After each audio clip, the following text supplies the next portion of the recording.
A Midsummer Night's Dream. By William Shakespeare. Dramatis Personae. Theseus, Duke of Athens. Hippolyta, Queen of the Amazons, betrothed to Theseus. Aegeus, father to Hermia. Hermia, daughter to Aegeus, in love with Lysander. Helena, in love with Demetrius. Lysander, in love with Hermia. Demetrius, in love with Hermia. Philostrate, master of the revels to Theseus. Quince, the carpenter.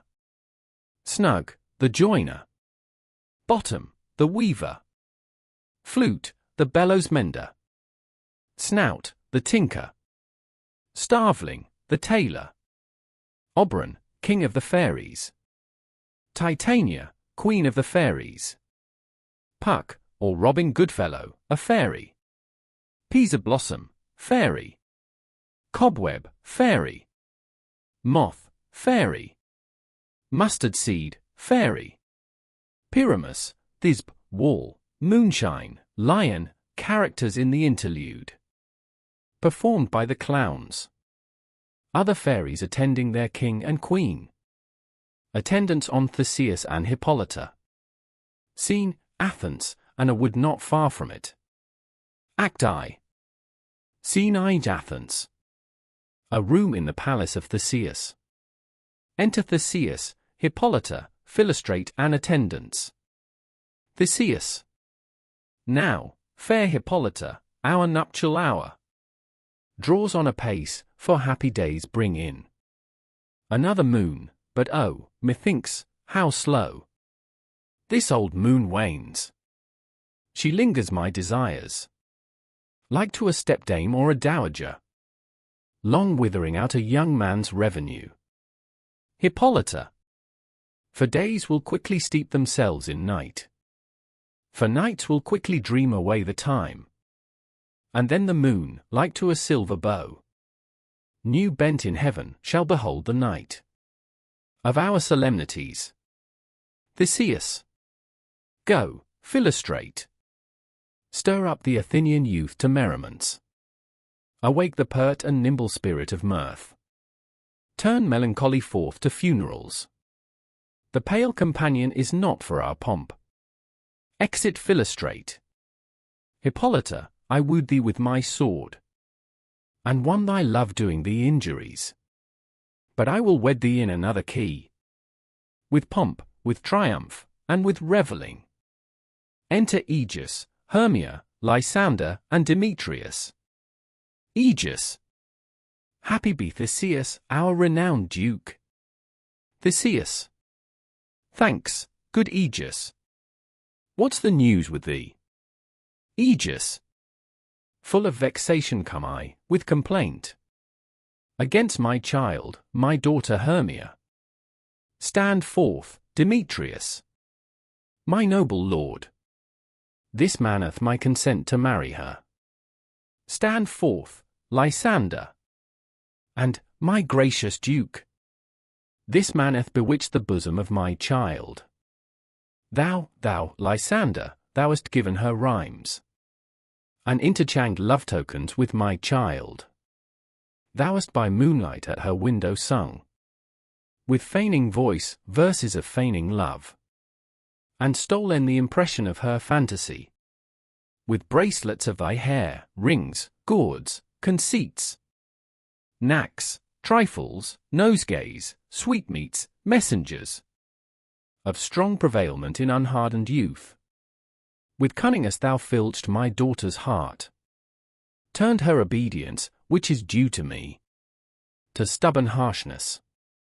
And, my gracious duke, be it so she will not hear before your grace. Consent to marry with Demetrius. I beg the ancient privilege of Athens. As she is mine, I may dispose of her, which shall be either to this gentleman, or to her death, according to our law, immediately provided in that case. Theseus. What say you, Hermia? Be advised, fair maid. To you your father should be as a god, one that composed your beauties, yea, and one to whom you are but as a form in wax, by him imprinted, and within his power, to leave the figure, or disfigure it. Demetrius is a worthy gentleman. Hermia. So is Lysander. Theseus. In himself he is. But in this kind, wanting your father's voice, the other must be held the worthier. Hermia. I would my father looked but with my eyes. Theseus. Rather your eyes must with his judgment look. Hermia. I do entreat your grace to pardon me. I know not by what power I am made bold, nor how it may concern my modesty, in such a presence here to plead my thoughts. But I beseech your grace that I may know the worst that may befall me in this case, if I refuse to wed Demetrius. Theseus. Either to die the death, or to abjure for ever the society of men. Therefore, fair Hermia, question your desires. Know of your youth, examine well your blood, whether, if you yield not to your father's choice, you can endure the livery of a nun. For I to be in shady cloister mewed, to live a barren sister all your life, chanting faint hymns to the cold fruitless moon. Thrice blessed they that master so their blood, to undergo such maiden pilgrimage. But earthlier happy is the rose distilled, than that which, withering on the virgin thorn, grows, lives, and dies, in single blessedness. Hermia. So will I grow, so live, so die, my lord, ere I will yield my virgin patent up unto his lordship, whose unwished yoke my soul consents not to give sovereignty. Theseus. Take time to pause, and by the next new moon, the sealing day betwixt my love and me, for everlasting bond of fellowship, upon that day either prepare to die for disobedience to your father's will, or else to wed Demetrius, as he would, or on Diana's altar to protest for austerity and single life. Demetrius. Relent, sweet Hermia, and, Lysander, yield thy crazed title to my certain right. Lysander. You have her father's love, Demetrius. Let me have Hermia's. Do you marry him? Aegis. Scornful Lysander, true, he hath my love. And what is mine my love shall render him. And she is mine, and all my right of her I do estate unto Demetrius. Lysander. I am, my lord, as well derived as he. As well possessed, my love is more than his. My fortunes every way as fairly ranked, if not with vantage, as Demetrius. And, which is more than all these boasts can be, I am beloved of beauteous Hermia. Why should not I then prosecute my right? Demetrius, I'll avouch it to his head, made love to Neda's daughter, Helena, and won her soul, and she, sweet lady, dotes, devoutly dotes in idolatry, upon this spotted and inconstant man. Theseus. I must confess that I have heard so much, and with Demetrius thought to have spoke thereof. But, being overfull of self-affairs, my mind did lose it. But, Demetrius, come. And come, Aegis, you shall go with me. I have some private schooling for you both. For you, fair Hermia, look you arm yourself, to fit your fancies to your father's will, or else the law of Athens yields you up, which by no means we may extenuate, to death or to a vow of single life. Come, my Hippolyta. What cheer, my love? Demetrius and Aegis, go along. I must employ you in some business against our nuptial, and confer with you of something nearly that concerns yourselves. Aegis. With duty and desire we follow you. Exeunt all but Lysander and Hermia. Lysander. How now, my love? Why is your cheek so pale? How chance the roses there do fade so fast? Hermia. Belike for want of rain, which I could well beteen them from the tempest of my eyes. Lysander. Ay me! For aught that I could ever read, could ever hear by tale or history, the course of true love never did run smooth, but either it was different in blood. Hermia. O cross! Too high to be enthralled to low. Lysander. Or else misgraft in respect of years. Hermia. O spite! Too old to be engagged to young. Lysander. Or else it stood upon the choice of friends. Hermia. O hell! To choose love by another's eyes. Lysander. Or, if there were a sympathy in choice, war, death, or sickness did lay siege to it, making it momentary as a sound, swift as a shadow, short as any dream, brief as the lightning in the collid night, that, in a spleen, unfolds both heaven and earth. And, ere a man hath power to say, behold, the jaws of darkness do devour it up, so quick bright things come to confusion. Hermia. If then true lovers have ever crossed, it stands as an edict in destiny.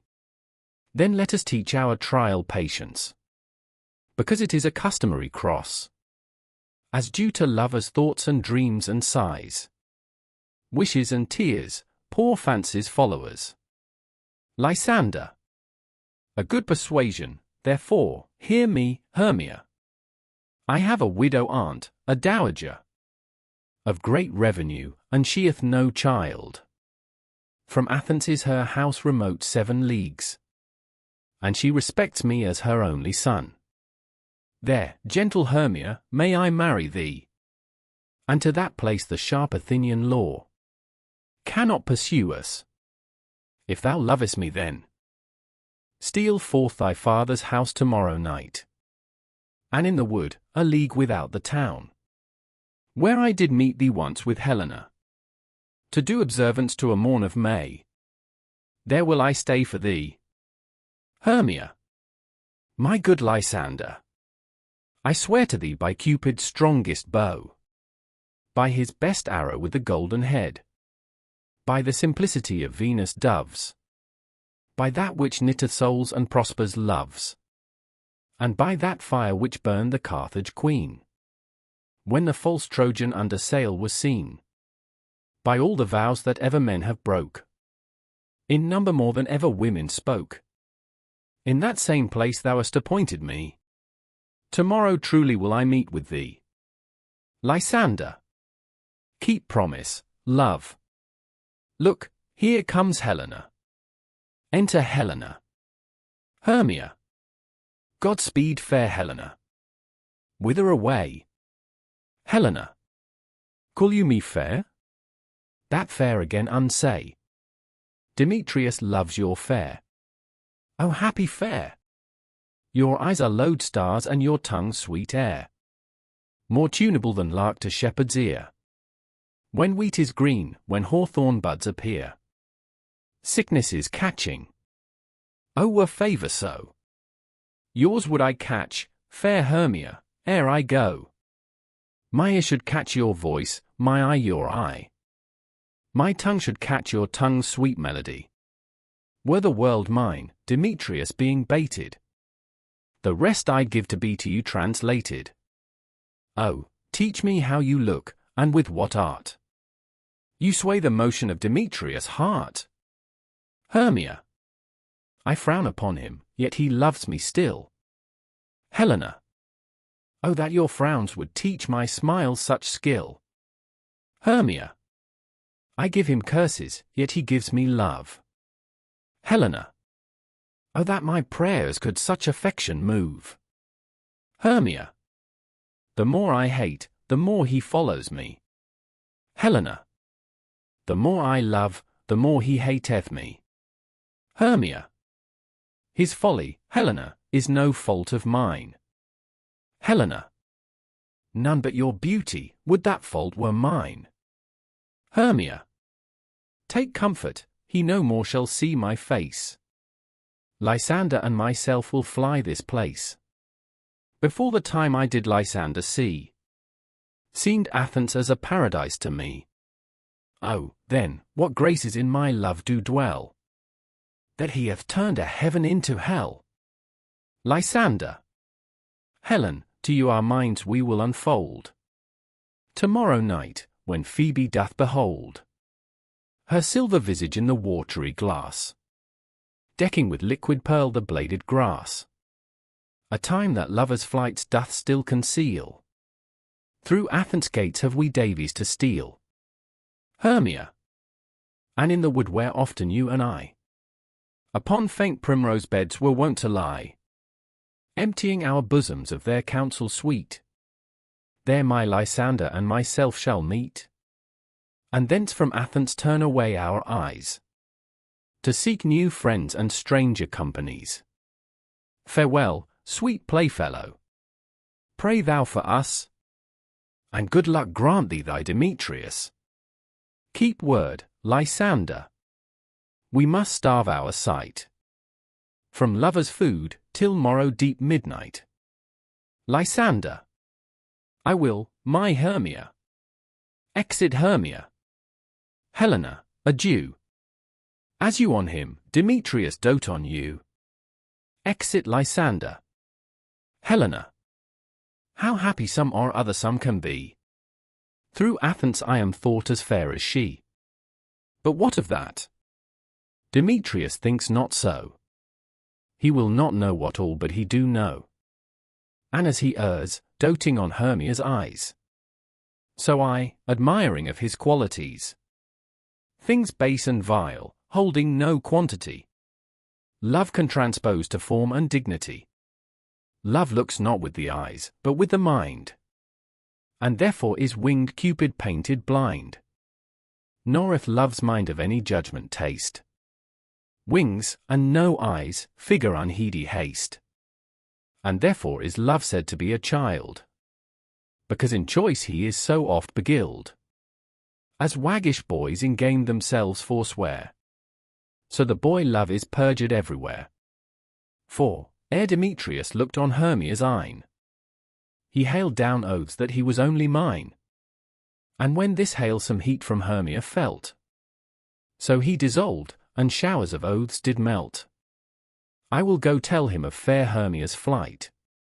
Then to the wood will he tomorrow night pursue her, and for this intelligence, if I have thanks, it is a dear expense. But herein mean I to enrich my pain, to have his sight thither and back again. Exit Helena. Scene 2. The same. A room in a cottage. Enter Quince, snug, bottom, flute, snout and starveling. Quince. Is all our company here? Bottom. You were best to call them generally, man by man, according to the scrip. Quince. Here is the scroll of every man's name, which is thought fit through all Athens, to play in our interlude before the Duke and Duchess, on his wedding day at night. Bottom. First, good Peter Quince, say what the play treats on, then read the names of the actors, and so grow to a point. Quince. Marry, our play is the most lamentable comedy and most cruel death of Pyramus and Thisbe. Bottom. A very good piece of work, I assure you, and a merry. Now, good Peter Quince, call forth your actors by the scroll. Masters, spread yourselves. Quince. Answer, as I call you. Nick Bottom, the weaver. Bottom. Ready. Name what part 1 and 4, and proceed. Quince. You, Nick Bottom, are set down for Pyramus. Bottom. What is Pyramus, a lover or a tyrant? Quince. a lover that kills himself most gallantly for love. Bottom. Thou will ask some tears in the true performing of it. If I do it, let the audience look to their eyes. I will move storms, I will condole in some measure. To the rest, yet my chief humour is for a tyrant. I could play Asiles rarely, or a part to tear a cat in, to make all split.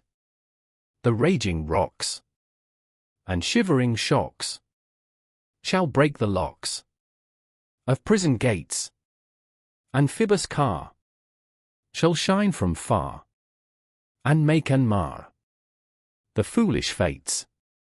This was lofty. Now name the rest of the players. This is Urkel's vein. A tyrant's vein, a lover is more condoling. Quince. Francis Flute, the bellows mender. Flute. Here, Peter Quince. Quince. Flute, you must take Thisbon you. Flute. What is Thisb? A wandering knight? Quince. It is the lady that Pyramus must love. Flute. Nay, faith, let not me play a woman. I have a beard coming. Quince. That's all one. You shall play it in a mask, and you may speak as small as you will. Bottom. And I may hide my face, let me play this too. I'll speak in a monstrous little voice, Thisne, Thisne. Ah, Pyramus, my lover dear. Thy these dear. And lady dear. Quince. No, no, you must play Pyramus, and, Flute, you Thisb. Bottom. Well, proceed. Quince. Robin Starveling, the tailor. Starveling. Here, Peter Quince. Quince. Robin Starveling, you must play Thisb's mother. Tom Snout, the tinker. Snout. Here, Peter Quince. Quince. You, Pyramus' father, myself, Thisb's father. Snug, the joiner, you, the lion's part. And, I hope here is a play. Fitted. Snug. Have you the lion's part written? Pray you, if it be, give it me, for I am slow of study. Quince. You may do it extempore, for it is nothing but roaring. Bottom. Let me play the lion too. I will roar that I will do any man's heart good to hear me. I will roar that I will make the Duke say let him roar again, let him roar again. Quince. If you should do it too terribly, you would fright the Duchess and the ladies, that they would shriek, and that were enough to hang us all. All. That would hang us every mother's son. Bottom. I grant you, friends, if you should fright the ladies out of their wits, they would have no more discretion but to hang us. But I will aggravate my voice so, that I will roar you as gently as any sucking dove, I will roar you and twere any nightingale. Quince. You can play no part but Pyramus, for Pyramus is a sweet-faced man, a proper man as one shall see in a summer's day, a most lovely, gentlemanlike man. Therefore you must needs play Pyramus. Bottom. Well, I will undertake it. What beard were I best to play it in? Quince. Why, what you will. Bottom. I will discharge it in either your straw-colour beard, your orange tawny beard, your purple ingrain beard, or your French crown-colour beard, your perfect yellow. Quince. Some of your French crowns have no hair at all, and then you will play barefaced.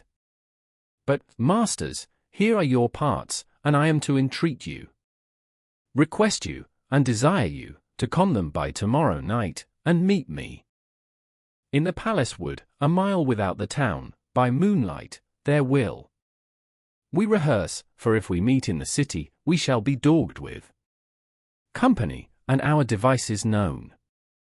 In the meantime I will draw a bill of properties, such as our play wants. I pray you fail me not. Bottom.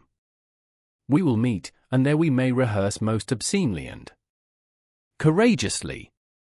Take pains, be perfect, adieu. Quince. At the Duke's Oak we meet. Bottom. Enough. Hold, or cut bowstrings. Exeunt. Act 2. Scene I. A wood near Athens. Enter a fairy at one door, and Puck at another. Puck. How now, spirit? Whither wander you? Fairy. Over hill, over dale. Thorough bush, thorough briar. Over park, over pale. Thorough flood, thorough fire. I do wander everywhere, swifter than the moon's sphere. And I serve the fairy queen, to dew her orbs upon the green. The cowslips tall her pensioners be. In their gold coat spots you see. Those be rubies, fairy favours. In those freckles live their savours. I must go seek some dewdrops here, and hang a pearl in every cowslip's ear. Farewell, thou lob of spirits, I'll be gone. Our queen and all her elves come here anon. Puck. The king doth keep his revels here tonight. Take heed the queen come not within his sight. For Oberon is passing fell and wroth, because that she, as her attendant, hath a lovely boy, stolen from an Indian king. She never had so sweet a changeling, and jealous Oberon would have the child. Knight of his train, to trace the forests wild. But she perforce withholds the loved boy, crowns him with flowers, and makes him all her joy. And now they never meet in grove or green, by fountain clear, or spangled starlight sheen. But they do square, that all their elves for fear creep into acorn cups, and hide them there. Fairy.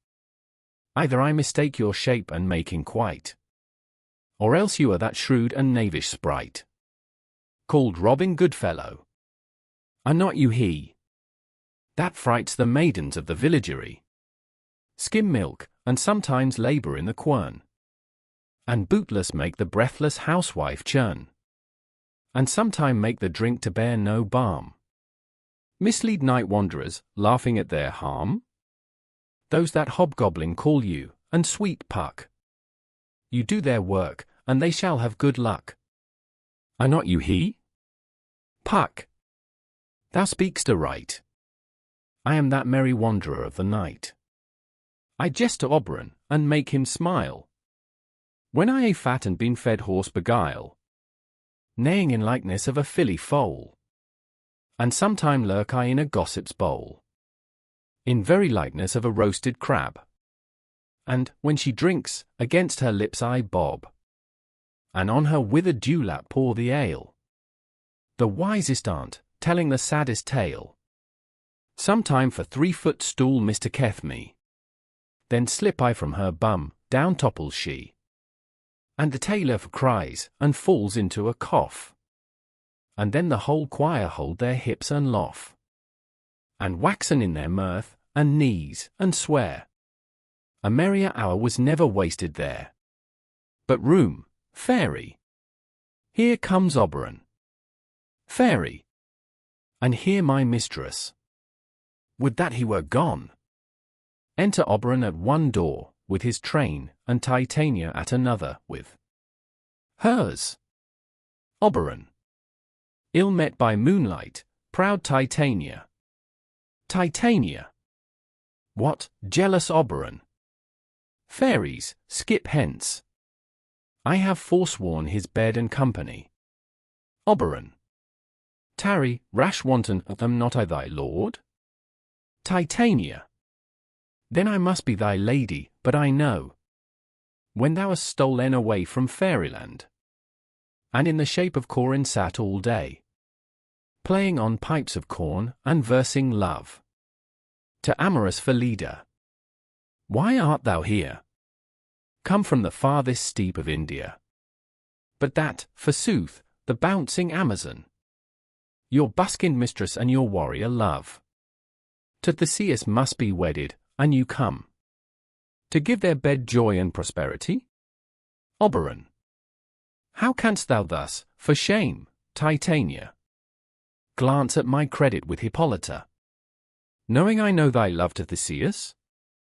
Didst not thou lead him through the glimmering night from Perigenia, whom he ravished, and make him with fair eagles break his faith with Ariadne and Antiopa? Titania, these are the forgeries of jealousy. And never, since the middle summer's spring, met we on hill, in dale, forest, or mead, by paved fountain, or by rushy brook, or on the beached margent of the sea, to dance our ringlets to the whistling wind. But with thy brawls thou hast disturbed our sport. Therefore the winds, piping to us in vain, as in revenge, have sucked up from the sea contagious fogs, which, falling in the land, hath every pelting river made so proud, that they have overborne their continents. The ox hath therefore stretched his yoke in vain. The ploughman lost his sweat, and the green corn hath rotted ere his youth attained a beard. The fold stands empty in the drowned field, and crows are fatted with the Murrian flock. The nigh men's morris is filled up with mud, and the quaint mazes in the wanton green, for lack of tread, are undistinguishable. The human mortals want their winter here. No night is now with him or carol blessed. Therefore the moon, the governess of floods, pale in her anger, washes all the air, that rheumatic diseases do abound. And thorough this distemperature we see. The seasons alter, hoary-headed frosts fall in the fresh lap of the crimson rose, and on old Hiem's thin and icy crown an odorous chaplet of sweet summer buds is, as in mockery, set. The spring, the summer, the childing autumn, angry winter, change their wonted liveries, and the mazed world, by their increase, now knows not which is which. And this same progeny of evils comes from our debate, from our dissension. We are their parents and original. Oberon, do you amend it, then? It lies in you. Why should Titania cross her Oberon? I do but beg a little changeling boy to be my henchman. Titania, set your heart at rest. The fairyland buys not the child of me. His mother was a votress of my order, and in the spiced Indian air, by night, full often hath she gossiped by my side, and sat with me on Neptune's yellow sands, marking embarked traders on the flood, when we have laughed to see the sails conceive, and grow big-bellied with the wanton wind, which she, with pretty and with swimming gait, following, her womb then rich with my young squire, would imitate, and sail upon the land, to fetch me trifles, and return again, as from a voyage, rich with merchandise. But she, being mortal, of that boy did die, and for her sake do I rear up her boy, and for her sake I will not part with him. Oberon, how long within this would intend you stay? Titania, perchance till after Theseus' wedding day, if you will patiently dance in our round, and see our moonlight revels, go with us. If not, shun me, and I will spare your haunts. Oberon, give me that boy and I will go with thee. Titania, not for thy fairy kingdom. Fairies, away! We shall chide downright if I longer stay. Exit Titania with her train. Oberon, well, go thy way. Thou shalt not from this grove. till I torment thee for this injury. My gentle Puck, come hither. Thou rememberest, since once I sat upon a promontory, and heard a mermaid on a dolphin's back, uttering such dulcet and harmonious breath, that the rude sea grew civil at her song, and certain stars shot madly from their spheres, to hear the sea maid's music. Puck, I remember.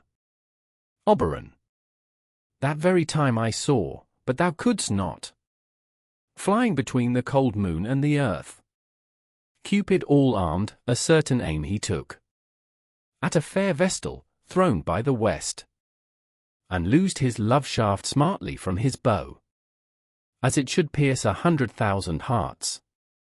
But I might see young Cupid's fiery shaft quenched in the chaste beams of the watery moon, and the imperial votress passed on in maiden meditation, fancy-free. Yet marked I where the bolt of Cupid fell.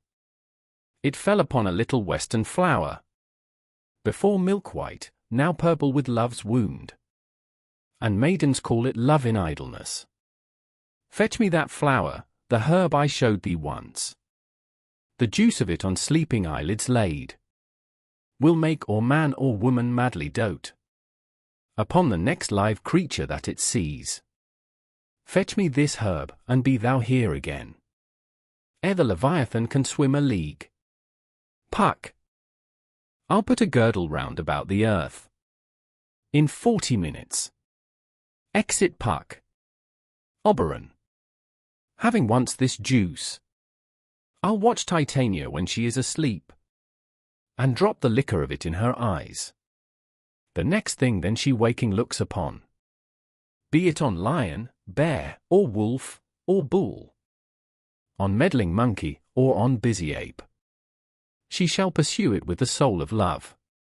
And ere I take this charm from off her sight, as I can take it with another herb, I'll make her render up her page to me. But who comes here? I am invisible, and I will overhear their conference. Enter Demetrius, Helena following him. Demetrius, I love thee not, therefore pursue me not. Where is Lysander and fair Hermia? The one I'll slay, the other slayeth me. Thou toldst me they were stolen into this wood, and here am I, unwode within this wood, because I cannot meet with Hermia. Hence, get thee gone, and follow me no more.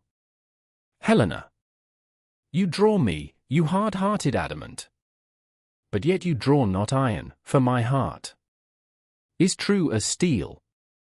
Leave you your power to draw, and I shall have no power to follow you. Demetrius, do I entice you? Do I speak you fair? Or rather do I not in plainest truth tell you I do not, nor I cannot love you? Helena, and even for that do I love you the more. I am your spaniel, and, Demetrius, the more you beat me, I will fawn on you. Use me but as your spaniel, spurn me, strike me, neglect me, lose me, only give me leave, unworthy as I am, to follow you. What worse a place can I beg in your love, and yet a place of high respect with me, than to be used as you use your dog? Demetrius, tempt not too much the hatred of my spirit, for I am sick when I do look on thee. Helena, and I am sick when I look not on you. Demetrius, you do impeach your modesty too much, to leave the city and commit yourself into the hands of one that loves you not, to trust the opportunity of night, and the ill counsel of a desert place, with the rich worth of your virginity. Helena, your virtue is my privilege, for that it is not night when I do see your face. Therefore I think I am not in the night, nor doth this wood lack worlds of company. For you, in my respect, are all the world. Then how can it be said I am alone, when all the world is here to look on me? Demetrius, I'll run from thee and hide me in the brakes, and leave thee to the mercy of wild beasts. Helena, the wildest hath not such a heart as you. Run when you will, the story shall be changed. Apollo flies, and Daphne holds the chase. The dove pursues the griffin, the mild hind. Make speed to catch the tiger. Bootless speed. When cowardice pursues and valor flies. Demetrius, I will not stay thy questions. Let me go. Or if thou follow me, do not believe. But I shall do thee mischief in the wood. Helena, in the temple, in the town, the field. You do me mischief. Fie, Demetrius! Your wrongs do set a scandal on my sex. We cannot fight for love as men may do. We should be wooed, and were not made to woo. Exit Demetrius. I'll follow thee, and make a heaven of hell, to die upon the hand I love so well. Exit Helena. Oberon. Fare thee well, nymph. Ere he do leave this grove, thou shalt fly him, and he shall seek thy love. Enter Puck. Est thou the flower there? Welcome, wanderer. Puck. There it is. Oberon. I pray thee give it me. I know a bank where the wild thyme blows, where oxlips and the nodding violet grows, quite over-canopied with luscious woodbine, with sweet musk roses, and with eglantine. There sleeps Titania sometime of the night, lulled in these flowers with dances and delight. And there the snake throws her enamelled skin, weed wide enough to wrap a fairy in. And with the juice of this I'll streak her eyes, and make her full of hateful fantasies. Take thou some of it, and seek through this grove. A sweet Athenian lady is in love with a disdainful youth. Anoint his eyes, but do it when the next thing he espies may be the lady. Thou shalt know the man by the Athenian garments he hath on. Effect it with some care, that he may prove more fond on her than she upon her love. And look thou meet me ere the first cock crow. Puck. Fear not, my lord, your servant shall do so. Exeunt. Scene 2. Another part of the wood. Enter Titania with her train. Titania. Come, now a roundel and a fairy song. Then for the third part of a minute, hence. Some to kill cankers in the musk rose buds. Some war with reremis for their leathern wings, to make my small elves coats, and some keep back the clamorous owl, that nightly hoots and wonders at our quaint spirits. Sing me now asleep, then to your offices, and let me rest. Fairies sing. First fairy. You spotted snakes with double tongue, thorny hedgehogs, be not seen. Newts and blindworms do no wrong. Come not near our fairy queen. Chorus. Philomel, with melody. Sing in our sweet lullaby. Lulla, lulla, lullaby, lulla, lulla, lullaby. Never harm, nor spell, nor charm. Come our lovely lady nigh. So good night, with lullaby. First fairy. Weaving spiders, come not here. Hence, you long-legged spinners, hence. Beetles black, approach not near. Worm nor snail do no offence. Chorus. Philomel with melody, and see. Second fairy. Hence away. Now all is well. One aloof stand sentinel. Exeunt fairies. Titania sleeps. Enter Oberon. Oberon. What thou sayest when thou dost wake. Squeezes the flower on Titania's eyelids. Do it for thy true love take. Love and languish for his sake. Be it ounce, or cat, or bear, pard, or boar with bristled hair. In thy eye that shall appear. When thou wax'st, it is thy dear. Wake when some vile thing is near. Exit. Enter Lysander and Hermia. Lysander. Fair love, you faint with wandering in the wood.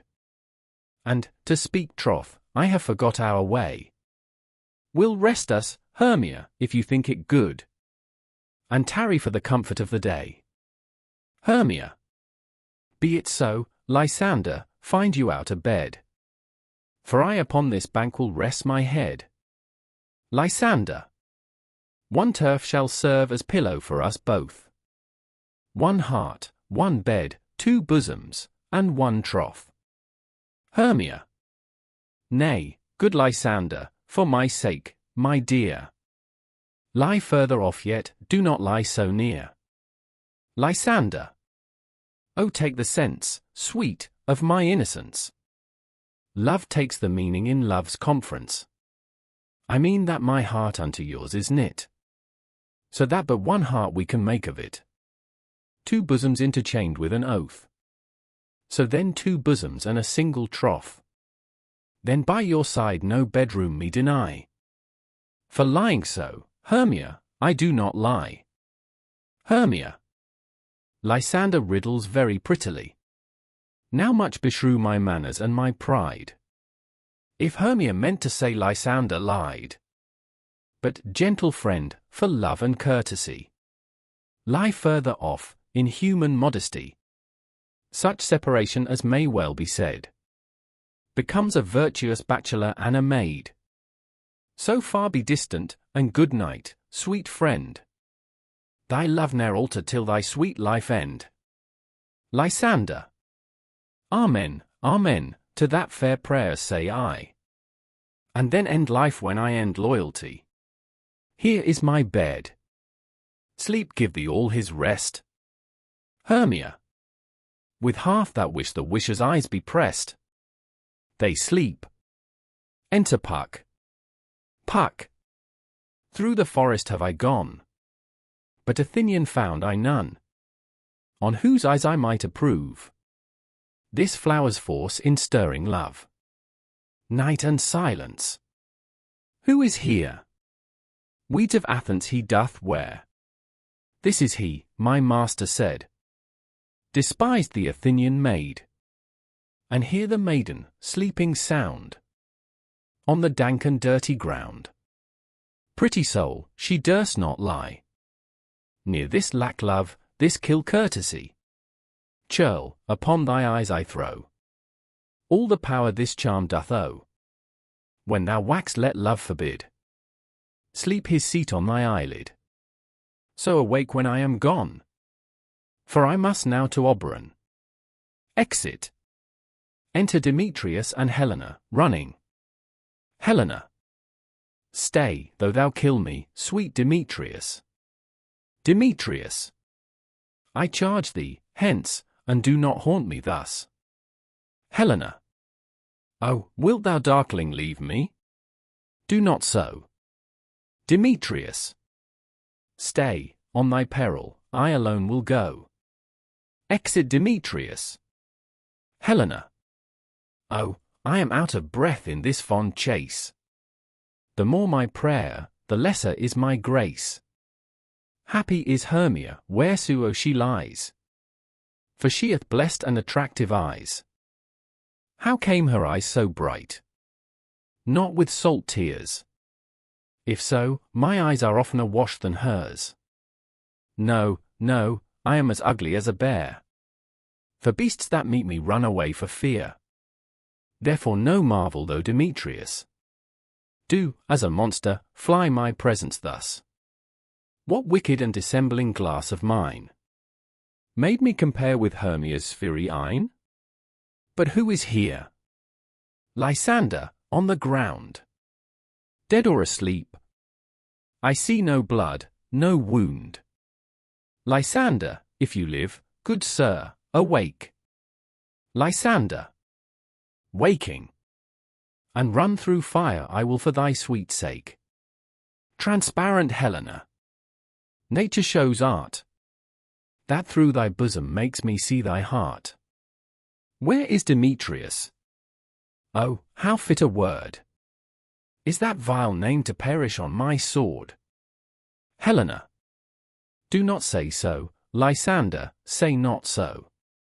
What though he love your Hermia? Lord, what though? Yet Hermia still loves you. Then be content. Lysander. Content with Hermia? No, I do repent the tedious minutes I with her have spent. Not Hermia, but Helena I love. Who will not change a raven for a dove? The will of man is by his reason swayed, and reason says you are the worthier maid. Things growing are not ripe until their season. So I, being young, till now ripe not to reason, and touching now the point of human skill, reason becomes the marshal to my will, and leads me to your eyes, where I o'erlook love stories written in love's richest book. Helena. Wherefore was I to this keen mockery born? When at your hands did I deserve this scorn? Is not enough, young man, that I did never, no, nor never can, deserve a sweet look from Demetrius I. But you must flout my insufficiency. Good troth, you do me wrong, good sooth, you do, in such disdainful manner me to woo. But fare you well, perforce I must confess, I thought you lord of more true gentleness. Oh, that a lady of one man refused, should of another therefore be arboused. Exit. Lysander. She sees not Hermia. Hermia, sleep thou there, and never mayst thou come Lysander near. For, as a surfeit of the sweetest things, the deepest loathing to the stomach brings, or as the heresies that men do leave, I hated most of those they did deceive. So thou, my surfeit and my heresy, of all be hated, but the most of me, and, all my powers, address your love and might, to honour Helen, and to be her knight. Exit. Hermia. Starting. Help me, Lysander, help me. Do thy best to pluck this crawling serpent from my breast. Ay me, for pity! What a dream was here! Lysander, look how I do quake with fear. Methought a serpent eat my heart away, and you sat smiling at his cruel prey. Lysander. What, removed? Lysander. Lord. What, out of hearing? Gone? No sound, no word? Alack, where are you? Speak, and if you hear, speak, of all loves. I swoon almost with fear. No? Then I well perceive you are not nigh. Either death or you I'll find immediately. Exit. Act 3. Scene I. The wood. The Queen of Fairies still lying asleep. Enter Bottom, Quince, Snout, Starveling, Snug and Flute. Bottom. Are we all met? Quince. Pat, pat, and here's a marvellous convenient place for our rehearsal. This green plot shall be our stage, this hawthorn brake our tiring house, and we will do it in action, as we will do it before the Duke. Bottom. Peter Quince? Quince. What sayest thou, bully Bottom? Bottom. There are things in this comedy of Pyramus and this that will never please.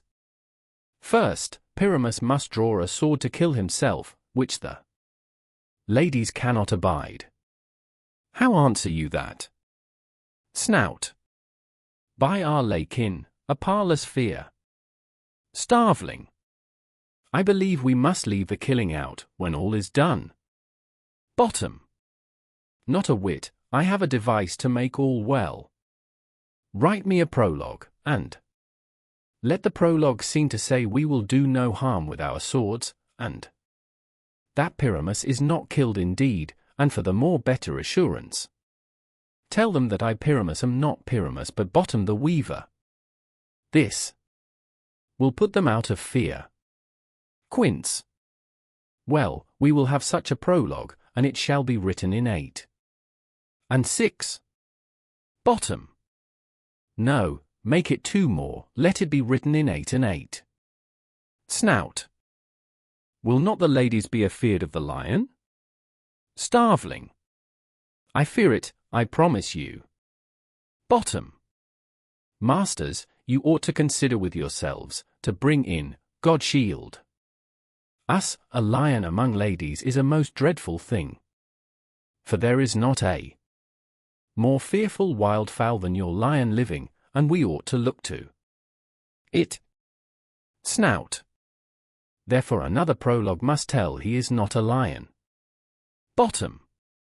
Nay, you must name his name, and half his face must be seen through the lion's neck, and he himself must speak through, saying thus, or to the same defect, ladies, or, fair ladies, I would wish you, or, I would request you, or, I would entreat you, not to fear, not to tremble, my life for yours.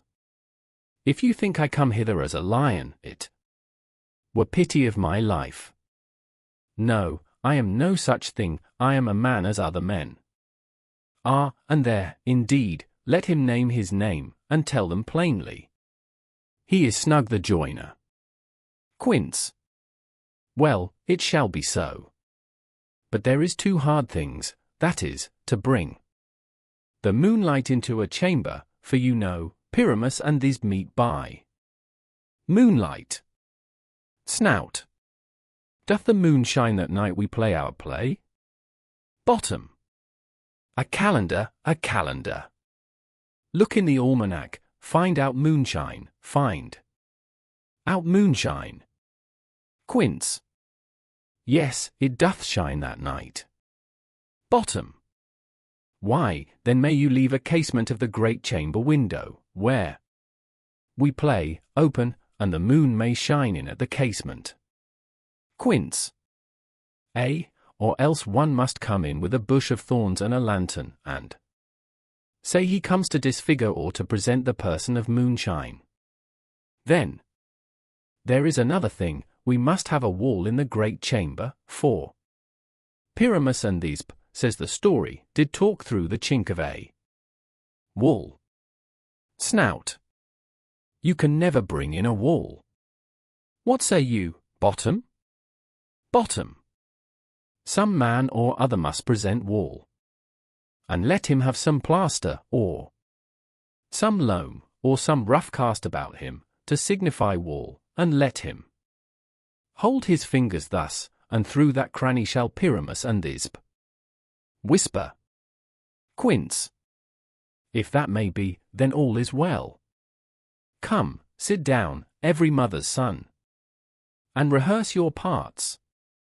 Pyramus, you begin, when you have spoken your speech, enter into that break, and so everyone according to his cue. Enter Puck behind. Puck. What hempen homespuns have we swaggering here? So near the cradle of the fairy queen? What, a play toward? I'll be an auditor. An actor too perhaps, if I see cause. Quince. Speak, Pyramus. Thisp, stand forth. Pyramus. Thisp, the flowers of Odious savours sweet. Quince. Odors, odors. Pyramus. Odors savours sweet. So hath thy breath, my dearest, this dear. But hark, a voice. Stay thou but here a while, and by I will to thee appear. Exit. Puck. A stranger Pyramus than e'er played here. Exit. Thisp. Must I speak now? Quince. Marry, must you, for you must understand he goes but to see a noise that he heard, and is to come again. Thisb. Most radiant Pyramus, most lily-white of hue, of colour like the red rose on triumphant briar, most brisky juvenile, and eke most lovely Jew, as true as truest horse, that yet would never tire. I'll meet thee, Pyramus, at Ninny's tomb. Quince. Ninus' tomb, man! Why, you must not speak that yet. That you answer to. Pyramus. You speak all your part at once, cues, and all dot, Pyramus enter. Your cue is past, it is e'en never tire. Thisb. Oh, as true as truest horse, that yet would never tire. Enter puck and bottom with an ass's head. Pyramus. If I were fair, Thisb, I were only thine. Quince. Oh monstrous! Oh strange! We are haunted. Pray, masters, fly, masters. Help! Exeunt clowns. Puck. I'll follow you. I'll lead you about a round. Through bog, through bush, through brake, through briar. Sometime a horse I'll be, sometime a hound. A hog, a headless bear, sometime a fire. And neigh, and bark, and grunt, and roar, and burn. Like horse, hound, hog, bear, fire, at every turn. Exit. Bottom. Why do they run away? This is a knavery of them to make me afeard. Enter snout. Snout. O bottom, thou art changed. What do I see on thee? Bottom. What do you see? You see an ass head of your own, do you? Exit snout. Enter Quince. Quince. Bless thee, bottom. Bless thee. Thou art translated. Exit. Bottom. I see their knavery. This is to make an ass of me, to fright me, if they could. But I will not stir from this place, do what they can. I will walk up and down here, and I will sing, that they shall hear I am not afraid. Sings. The ousel cock, so black of hue, with orange tawny bill. The throstle with his note so true. The wren with little quill. Titania. Waking. What angel wakes me from my flowery bed? Bottom. Sings. The finch, the sparrow, and the lark. The plain-song cuckoo grey, whose note full many a man doth mark, and dares not answer nay. For, indeed, who would set his wit to so foolish a bird?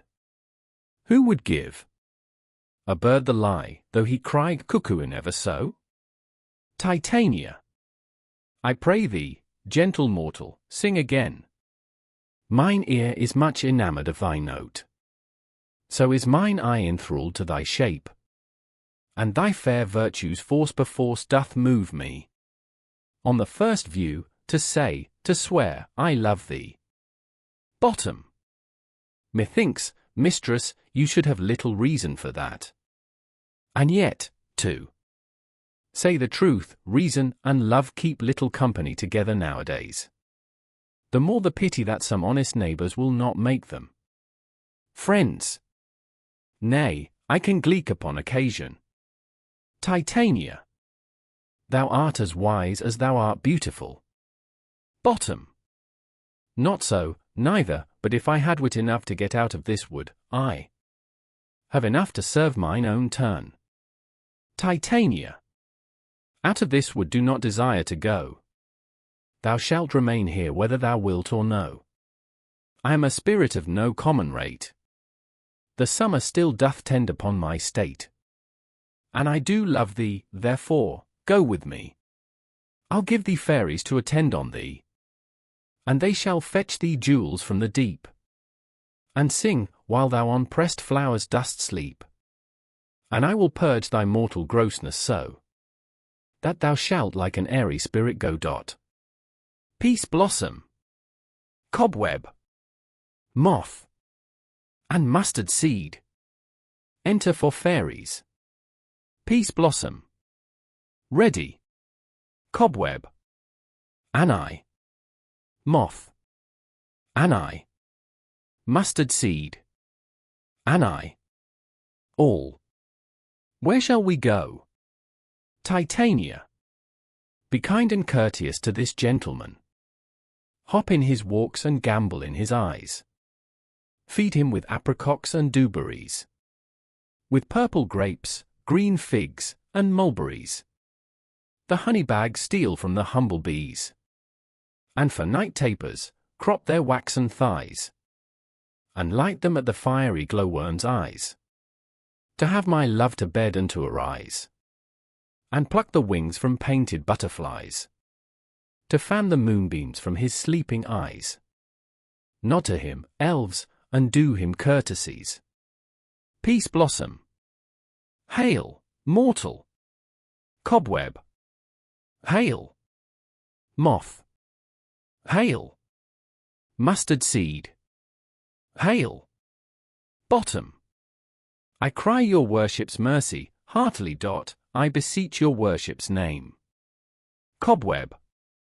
Cobweb. Bottom. I shall desire you of more acquaintance, good Master Cobweb. If I cut my finger, I shall make bold with you. Your name, honest gentleman. Peace blossom. Peace blossom. Bottom. I pray you, commend me to Mistress Squash, your mother, and to Master Peascod, your father. Good Master Peace blossom, I shall desire you of more acquaintance too. Your name, I beseech you, sir. Mustard seed. Mustard seed. Bottom. Good Master Mustard seed, I know your patience well. That same cowardly giant like oxbeef hath devoured many a gentleman of your house. I promise you, your kindred hath made my eyes water ere now. I desire you of more acquaintance, good Master Mustard seed. Titania. Come, wait upon him, lead him to my bower. The moon, methinks, looks with a watery eye, and when she weeps, weeps every little flower, lamenting some enforced chastity. Tie up my love's tongue, bring him silently. Exeunt. Scene 2. Another part of the wood. Enter Oberon. Oberon. I wonder if Titania be a-whacked. Then, what it was that next came in her eye, which she must dote on in extremity. Enter Puck. Here comes my messenger. How now, mad spirit? What night rule now about this haunted grove? Puck. My mistress with a monster is in love, near to her close and consecrated bower. While she was in her dull and sleeping hour, a crew of patches, rude mechanicals, that work for bread upon Athenian stalls, were met together to rehearse a play, intended for great Theseus' nuptial day. The shallowest thick-skin of that barren sort, who Pyramus presented in their sport, forsook his scene and entered in a break. When I did him at this advantage take, an ass's knoll I fixed on his head. Anon, his this must be answered, and forth my mimic comes, when they him spy, as wild geese that the creeping fowler eye, or russet-pated chuffs, many in sort, rising and cawing at the gun's report, sever themselves and madly sweep the sky. So at his sight away his fellows fly, and at our stamp, here o'er and o'er one falls. He murder cries, and help from Athens calls. Their sense thus weak, lost with their fears, thus strong, made senseless things begin to do them wrong. For briars and thorns at their apparel snatch, some sleeves, some hats, from yielders all things catch. I led them on in this distracted fear, and left sweet Pyramus translated there. When in that moment, so it came to pass, Titania whacked, and straightway loved an ass. Oberon. This falls out better than I could devise. But hast thou yet latched the Athenian's eyes with the love juice, as I did bid thee do? Puck. I took him sleeping, that is finished too. And the Athenian woman by his side, that, when he whacked, of force she must be wide. Enter Demetrius and Hermia. Oberon. Stand close. This is the same Athenian. Puck. This is the woman, but not this the man. Demetrius. Oh, why rebuke you him that loves you so? Lay breath so bitter on your bitter foe. Hermia. Now I but chide, but I should use thee worse. For thou, I fear, hast given me cause to curse. If thou hast slain Lysander in his sleep, being our shoes in blood, plunge in the deep, and kill me too. The sun was not so true unto the day, as he to me. Would he have stolen away from sleeping Hermia? I'll believe as soon this whole earth may be bored, and that the moon may through the centre creep and so displease her brother's noontide with Antipodes. It cannot be but thou hast murdered him. So should a murderer look, so dead, so grim. Demetrius. So should the murdered look, and so should I. Picked through the heart with your stern cruelty. Yet you, the murderer, look as bright, as clear, as yonder Venus in her glimmering sphere. Hermia. What's this to my Lysander? Where is he? Ah, good Demetrius, wilt thou give him me? Demetrius. I had rather give his carcass to my hounds. Hermia. Out, dog! Out, cur!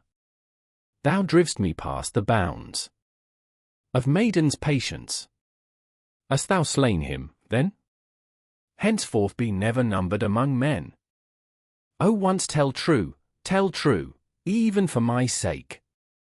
Durst thou have looked upon him, being awake? And hast thou killed him sleeping? Oh, brave touch! Could not a worm, an adder, do so much? An adder did it, for with doubler tongue than thine, thou serpent, never adder stung. Demetrius. You spend your passion on a misbrised mood. I am not guilty of Lysander's blood, nor is he dead, for aught that I can tell. Hermia. I pray thee, tell me then that he is well. Demetrius. And if I could, what should I get therefore? Hermia. A privilege never to see me more, and from thy hated presence part one so. See me no more, whether he be dead or no. Exit. Demetrius. There is no following her in this fierce vein. Here, therefore, for a while I will remain. So sorrow's heaviness doth heavier grow. For debt that bankrupt sleep doth sorrow owe, which now in some slight measure it will pay, if for his tender here I make some stay. Lies down. Oberon. What hast thou done? Thou hast mistaken quite, and laid the love juice on some true love's sight. Of thy misprision must perforce ensue some true love turned, and not a false turn true. Puck. Then fate o'errules, that, one man holding troth, a million fail, confounding oath on oath. Oberon. About the wood go swifter than the wind, and Helena of Athens look thou find. All fancy sick she is, and pale of cheer, with sighs of love, that costs the fresh blood dear. By some illusion see thou bring her here. I'll charm his eyes against she do appear. Puck. I go, look how I go. Swifter than arrow from the Tartar's bow. Exit. Oberon. Flower of this purple dye, hit with Cupid's archery, sink in apple of his eye. When his love he doth espy, let her shine as gloriously as the Venus of the sky. When thou wax'st, if she be by, beg of her for remedy. Enter Puck. Puck, captain of our fairy band. Helena is here at hand, and the youth mistook by me, pleading for a lover's fee. Shall we their fond pageant see? Lord, what fools these mortals be! Oberon, stand aside. The noise they make will cause Demetrius to awake. Puck, then will two at once woo one. That must needs be sport alone. And those things do best please me that befall pre-post rousely. Enter Lysander and Helena. Lysander, why should you think that I should woo in scorn? Scorn and derision never come in tears. Look, when I vow, I weep, and vows so born. In their nativity all truth appears. How can these things in me seem scorn to you, bearing the badge of faith to prove them true? Helena, you do advance your cunning more and more. When truth kills truth, O devilish holy fray! These vows are Hermia's, will you give her o'er? Weigh oath with oath, and you will nothing weigh. Your vows to her and me, put in two scales, will even weigh, and both as light as tails. Lysander, I had no judgment when to her I swore. Helena, nor none, in my mind, now you give her o'er. Lysander, Demetrius loves her, and he loves not you. Demetrius, waking. O Helen, goddess, nymph, perfect, divine! To what, my love, shall I compare thine eyne? Crystal is muddy. Oh, how ripe in show! Thy lips, those kissing cherries, tempting grow.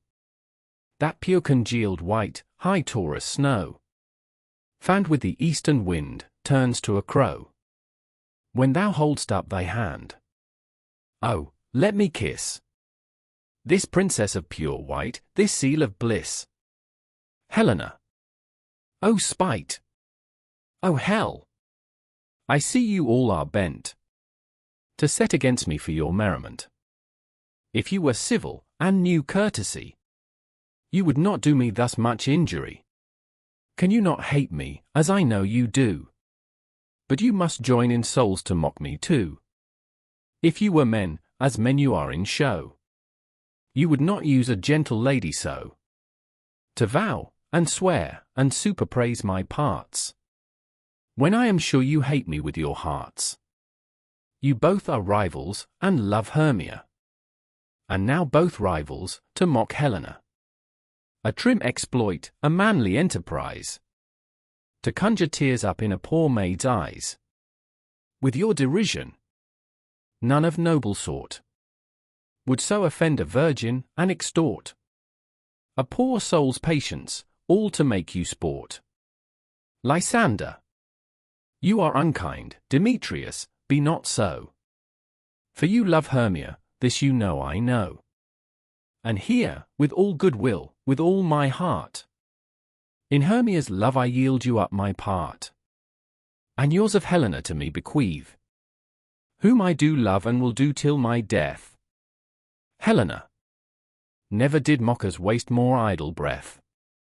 Demetrius, Lysander, keep thy Hermia, I will none. If e'er I loved her, all that love is gone. My heart to her but as guest-wise sojourned, and now to Helen is it home returned, there to remain. Lysander, Helen, it is not so. Demetrius, disparage not the faith thou dost not know, lest to thy peril thou be it dear. Look where thy love comes, yonder is thy dear. Enter Hermia. Hermia, dark night, that from the eye his function takes, the ear more quick of apprehension makes, wherein it doth impair the seeing sense, it pays the hearing double recompense. Thou art not by mine eye, Lysander, found. Mine ear, I thank it, brought me to thy sound. But why unkindly didst thou leave me so? Lysander. Why should he stay whom love doth press to go? Hermia. What love could press Lysander from my side? Lysander. Lysander's love, that would not let him bide. Fair Helena, who more ingilds the night than all yon fiery oes and eyes of light. Why seek'st thou me? Could not this make thee know? The hate I bear thee made me leave thee so? Hermia. You speak not as you think, it cannot be. Helena. Lo, she is one of this confederacy. Now I perceive they have conjoined all three to fashion this false sport in spite of me. Injurious Hermia, most ungrateful maid. Have you conspired, have you with these contrived to bait me with this foul derision? Is all the counsel that we two have shard, the sisters' vows, the hours that we have spent, when we have chid the hasty-footed time, for parting us, oh, is all forgot? All school days friendship, childhood innocence? We, Hermia, like two artificial gods, have with our needles created both one flower, both on one sampler, sitting on one cushion, both warbling of one song, both in one key, as if our hands, our sides, voices, and minds had been incorporate. So we grew together, like to a double cherry, seeming parted, but yet a union in partition. Two lovely berries moulded on one stem. So, with two seeming bodies, but one heart. Two of the first, like coats in heraldry, due but to one, and crowned with one crest. And will you rent our ancient love asunder, to join with men in scorning your poor friend? It is not friendly, 'tis not maidenly. Our sex, as well as I, may chide you for it, though I alone do feel the injury. Hermia. I am amazed at your passionate words. I scorn you not, it seems that you scorn me. Helena. Have you not set Lysander, as in scorn, to follow me, and praise my eyes and face? And made your other love, Demetrius, who even but now did spurn me with his foot, to call me goddess, nymph, divine and rare, precious, celestial? Wherefore speaks he this? To her he hates? And wherefore doth Lysander deny your love, so rich within his soul, and tender me, forsooth, affection? But by your setting on, by your consent? What though I be not so in grace as you, so hung upon with love, so fortunate, but miserable most, to love unloved? This you should pity rather than despise. Hermia. I understand not what you mean by this. Helena. Do. Persever, counterfeit sad looks. Make mouths upon me when I turn my back. Wink each at other, hold the sweet jest up. This sport, well carried, shall be chronicled. If you have any pity, grace, or manners, you would not make me such an argument. But fare ye well. 'Tis partly my own fault, which death, or absence, soon shall remedy. Lysander. Stay, gentle Helena, hear my excuse. My love, my life, my soul, fair Helena. Helena. Oh, excellent. Hermia. Sweet, do not scorn her so. Demetrius. If she cannot entreat, I can compel. Lysander. Thou canst compel no more than she entreat. Thy threats have no more strength than her weak prayers. Helen, I love thee, by my life I do. I swear by that which I will lose for thee, to prove him false that says I love thee not. Demetrius. I say I love thee more than he can do. Lysander.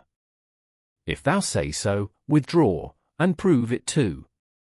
Demetrius. Quick, come. Hermia. Lysander, whereto tends all this? Lysander. Away, you Ethiop. Demetrius. No, no. He will seem to break loose. Take on as you would follow. But yet come not. You are a tame man, go. Lysander. Hang off, thou cat, thou burr. Vile thing, let loose. Or I will shake thee from me like a serpent. Hermia. Why are you grown so rude? What change is this? Sweet love? Lysander. Thy love? Out, tawny Tartar, out! Out, loathed medicine! O hated potion, hence! Hermia. Do you not jest? Helena. Yes, sooth, and so do you. Lysander. Demetrius, I will keep my word with thee. Demetrius. I would I had your bond, for I perceive a weak bond holds you, I'll not trust your word. Lysander. What, should I hurt her, strike her, kill her dead? Although I hate her, I'll not harm her so. Hermia. What, can you do me greater harm than hate? Hate me? Wherefore? O me! What news, my love? Am not I Hermia? Are not you Lysander? I am as fair now as I was erewhile. Since night you loved me, yet since night you left me. Why then, you left me, oh, the gods forbid! In earnest, shall I say? Lysander. By my life! And never did desire to see thee more. Therefore be out of hope, of question, of doubt. Be certain, nothing true, 'tis no jest, that I do hate thee and love Helena. Hermia. O me! You juggler! You canker blossom! You thief of love! What? Have you come by night and stolen my love's heart from him? Helena. Fine, faith. Have you no modesty, no maiden shame? No touch of bashfulness?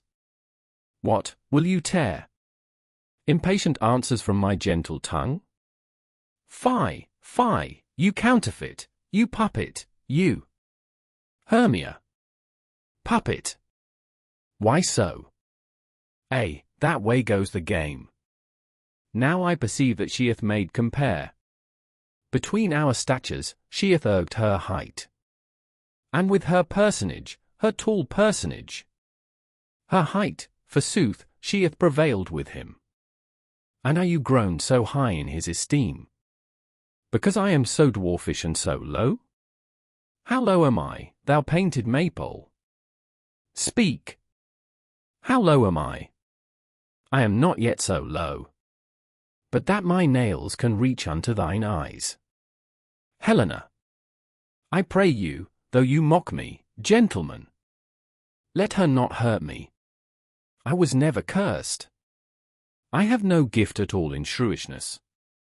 I am a right maid for my cowardice. Let her not strike me. You perhaps may think, because she is something lower than myself, that I can match her. Hermia. Lower. Hark, again.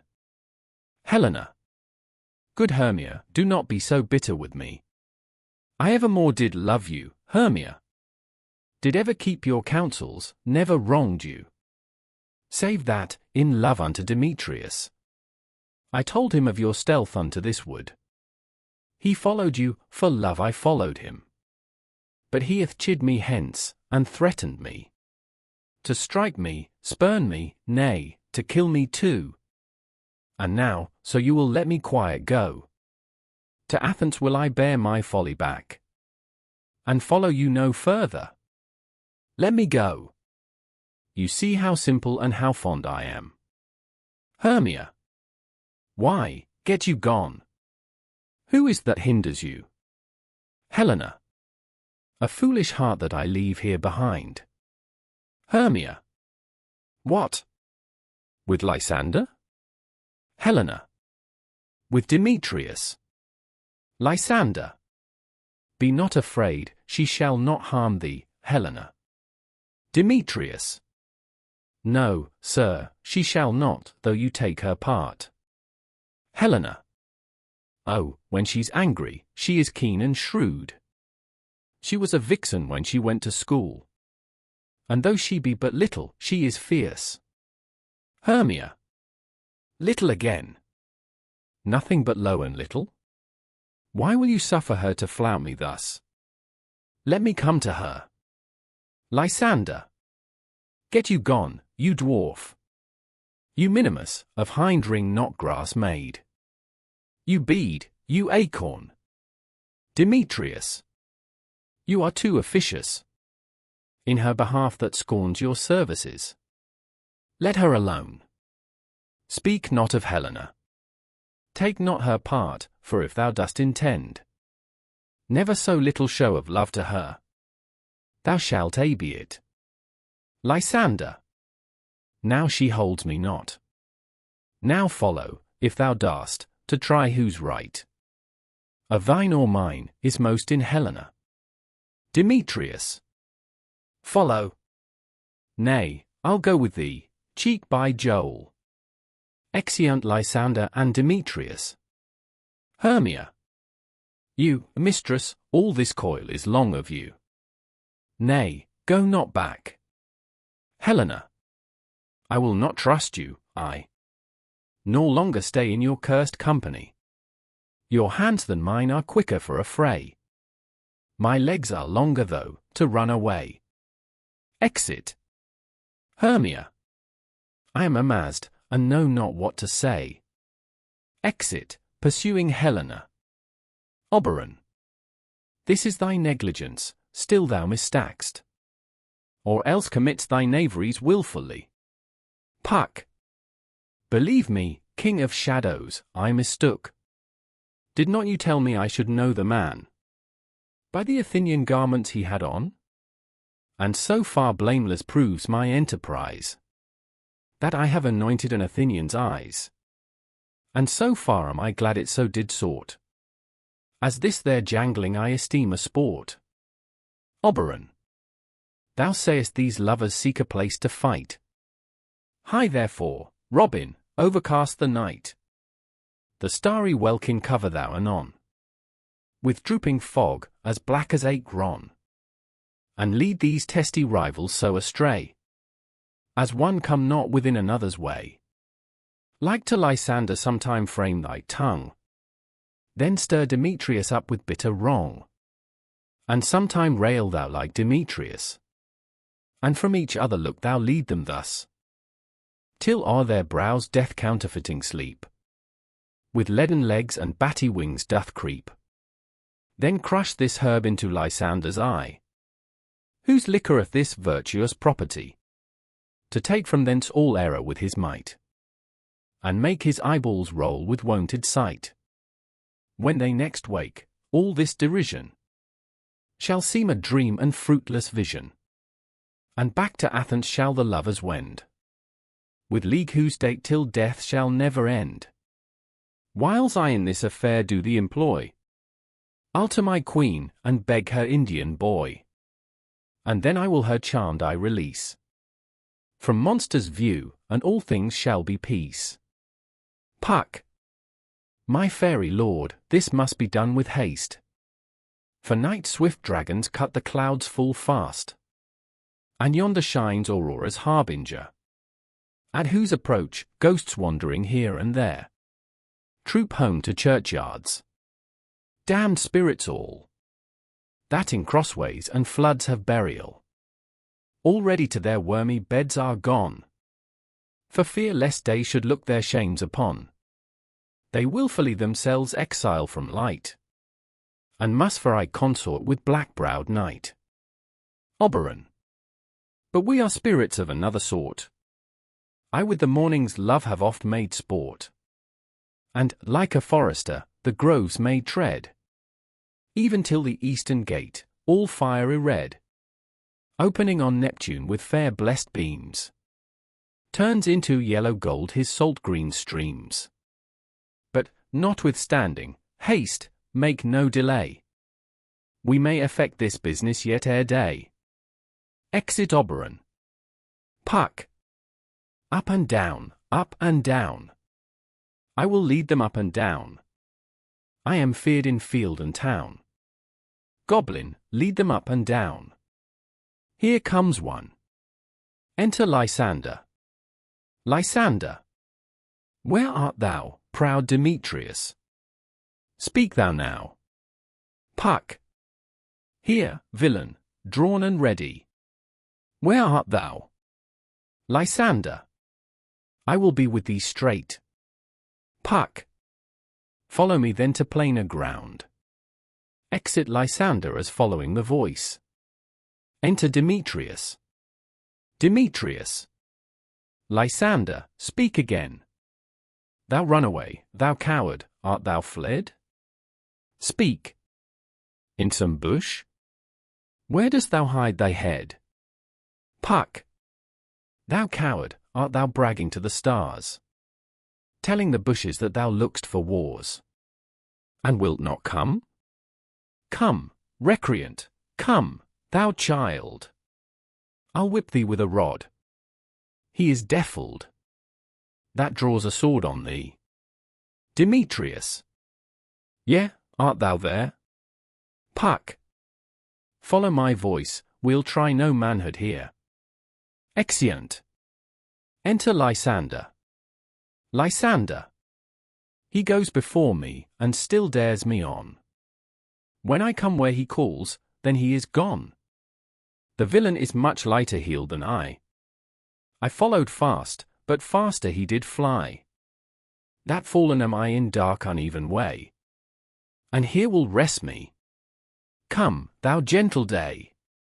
Lies down.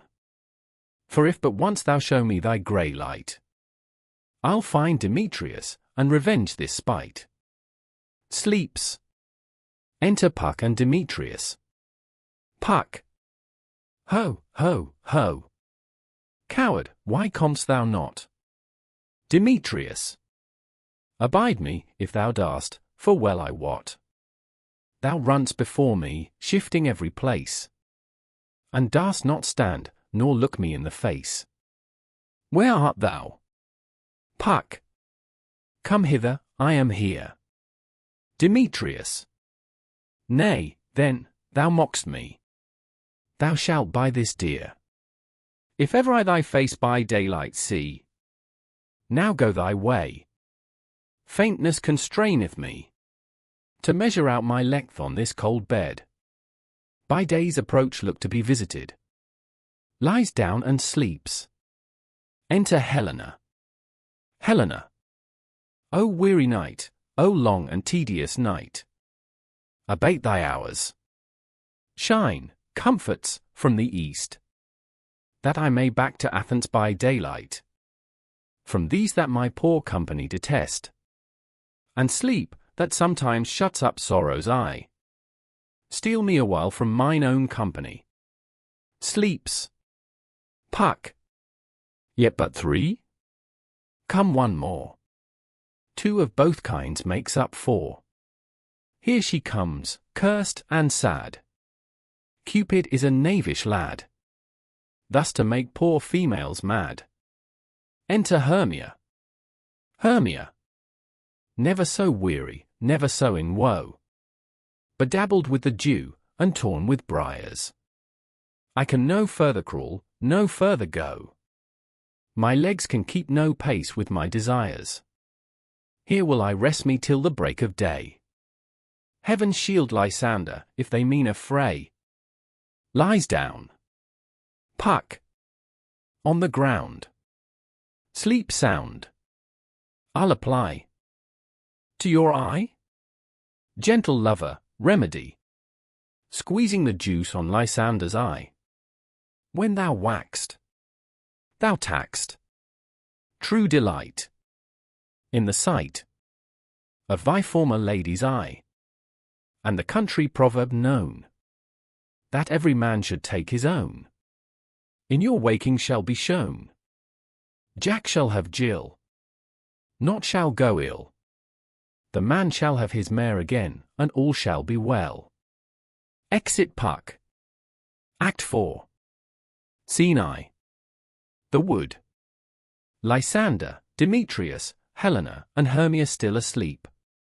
Enter Titania and Bottom, Peace Blossom, Cobweb, Moth, Mustard Seed and other fairies attending, Oberon behind, unseen. Titania. Come, sit thee down upon this flowery bed, while I thy amiable cheeks do coy, and stick musk roses in thy sleek smooth head, and kiss thy fair large ears, my gentle joy.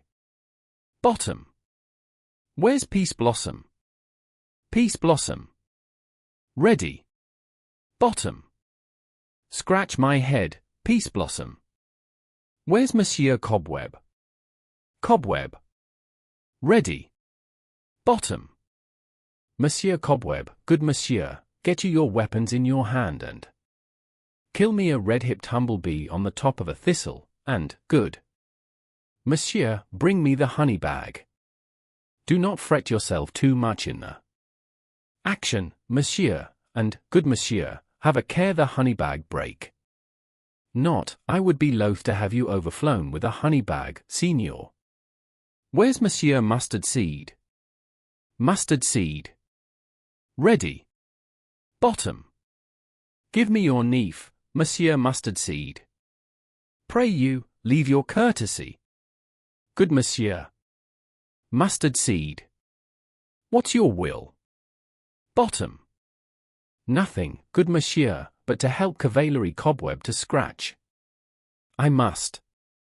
To the barber's, monsieur, for methinks I am marvellous hairy about the face, and I am such a tender ass, if my hair do but tickle me, I must scratch.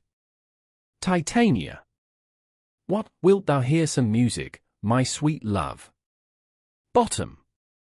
I have a reasonable good ear in music. Let us have the tongs and the bones. Titania. Or say, sweet love, what thou desirest to eat. Bottom. Truly, a peck of provender, I could munch your good dry oats. Methinks I have a great desire to a bottle of hay, good hay, sweet hay, no fellow. Titania. I have a venturous fairy that shall seek the squirrel's hoard, and fetch thee new nuts. Bottom. I had rather have a handful or two of dried peas. But, I pray you, let none of your people stir me, I have an exposition of sleep come upon me. Titania. Sleep thou, and I will wind thee in my arms. Fairies, be gone, and be always away. So doth the woodbine the sweet honeysuckle. Gently entwist the female ivy so enrings the barky fingers of the elm. Oh, how I love thee! How I dote on thee! They sleep. Oberon advances. Enter Puck. Oberon. Welcome, good Robin. Say'st thou this sweet sight? Her dotage now I do begin to pity. For, meeting her of late behind the wood, seeking sweet favours for this hateful fool, I did upbraid her and fall out with her. For she his hairy temples then had rounded with coronet of fresh and fragrant flowers, and that same dew, which sometime on the buds was wont to swell like round and orient pearls, stood now within the pretty floweriet's eyes, like tears that did their own disgrace bewail. When I had at my pleasure taunted her, and she in mild terms begged my patience, I then did ask of her her changeling child, which straight she gave me, and her fairy sent to bear him to my bower in fairyland. And now I have the boy, I will undo this hateful imperfection of her eyes, and, gentle Puck, take this transformed scalp from off the head of this Athenian swain. that he awaking when the other do, may all to Athens back again repair, and think no more of this night's accidents, but as the fierce vexation of a dream. But first I will release the fairy queen, touching her eyes with an herb. Be as thou wast wont to be, see as thou was wont to see. Jen's bud or Cupid's flower, hath such force and blessed power. Now, my Titania, wake you, my sweet queen. Titania, my Oberon, what visions have I seen? Methought I was enamoured of an ass. Oberon, there lies your love. Titania, how came these things to pass? Oh, how mine eyes do loathe his visage now. Oberon, silence a while. Robin, take off this head. Titania, music call, and strike more dead than common sleep, of all these 5 the sense. Titania, music, ho, music, such as charmeth sleep. Puck, now when thou waxed, with thine own fool's eyes peep. Oberon, sound, music, still music. Come, my queen, take hands with me, and rock the ground whereon these sleepers be. Now thou and I are new in amity, and will tomorrow midnight solemnly dance in Duke Theseus' house triumphantly, and bless it to all fair prosperity. There shall the pairs of faithful lovers be, wedded, with Theseus, all in jollity. Puck, fairy king, attend and mark. I do hear the morning lark. Oberon, then, my queen, in silence sad, trip we after night's shade. We the globe can compass soon, swifter than the wandering moon. Titania, come, my lord, and in our flight, tell me how it came this night that I sleeping here was found, with these mortals on the ground. Exeunt. Horns sound within. Enter Theseus, Hippolyta, Aegis, and train. Theseus, go, one of you, find out the forester, for now our observation is performed, and since we have the voward of the day, my love shall hear the music of my hounds. Uncouple in the western valley, let them go. Dispatch, I say, and find the forester. Exit an attendant. We will, fair queen, up to the mountain's top, and mark the musical confusion of hounds and echoing conjunction. Hippolyta, I was with Hercules and Cadmus once, when in a wood of Crete they bayed the bear, with hounds of Sparta. Never did I hear such gallant chiding, for, besides the groves, the skies, the fountains, every region near, seemed all one mutual cry. I never heard so musical a discord, such sweet thunder.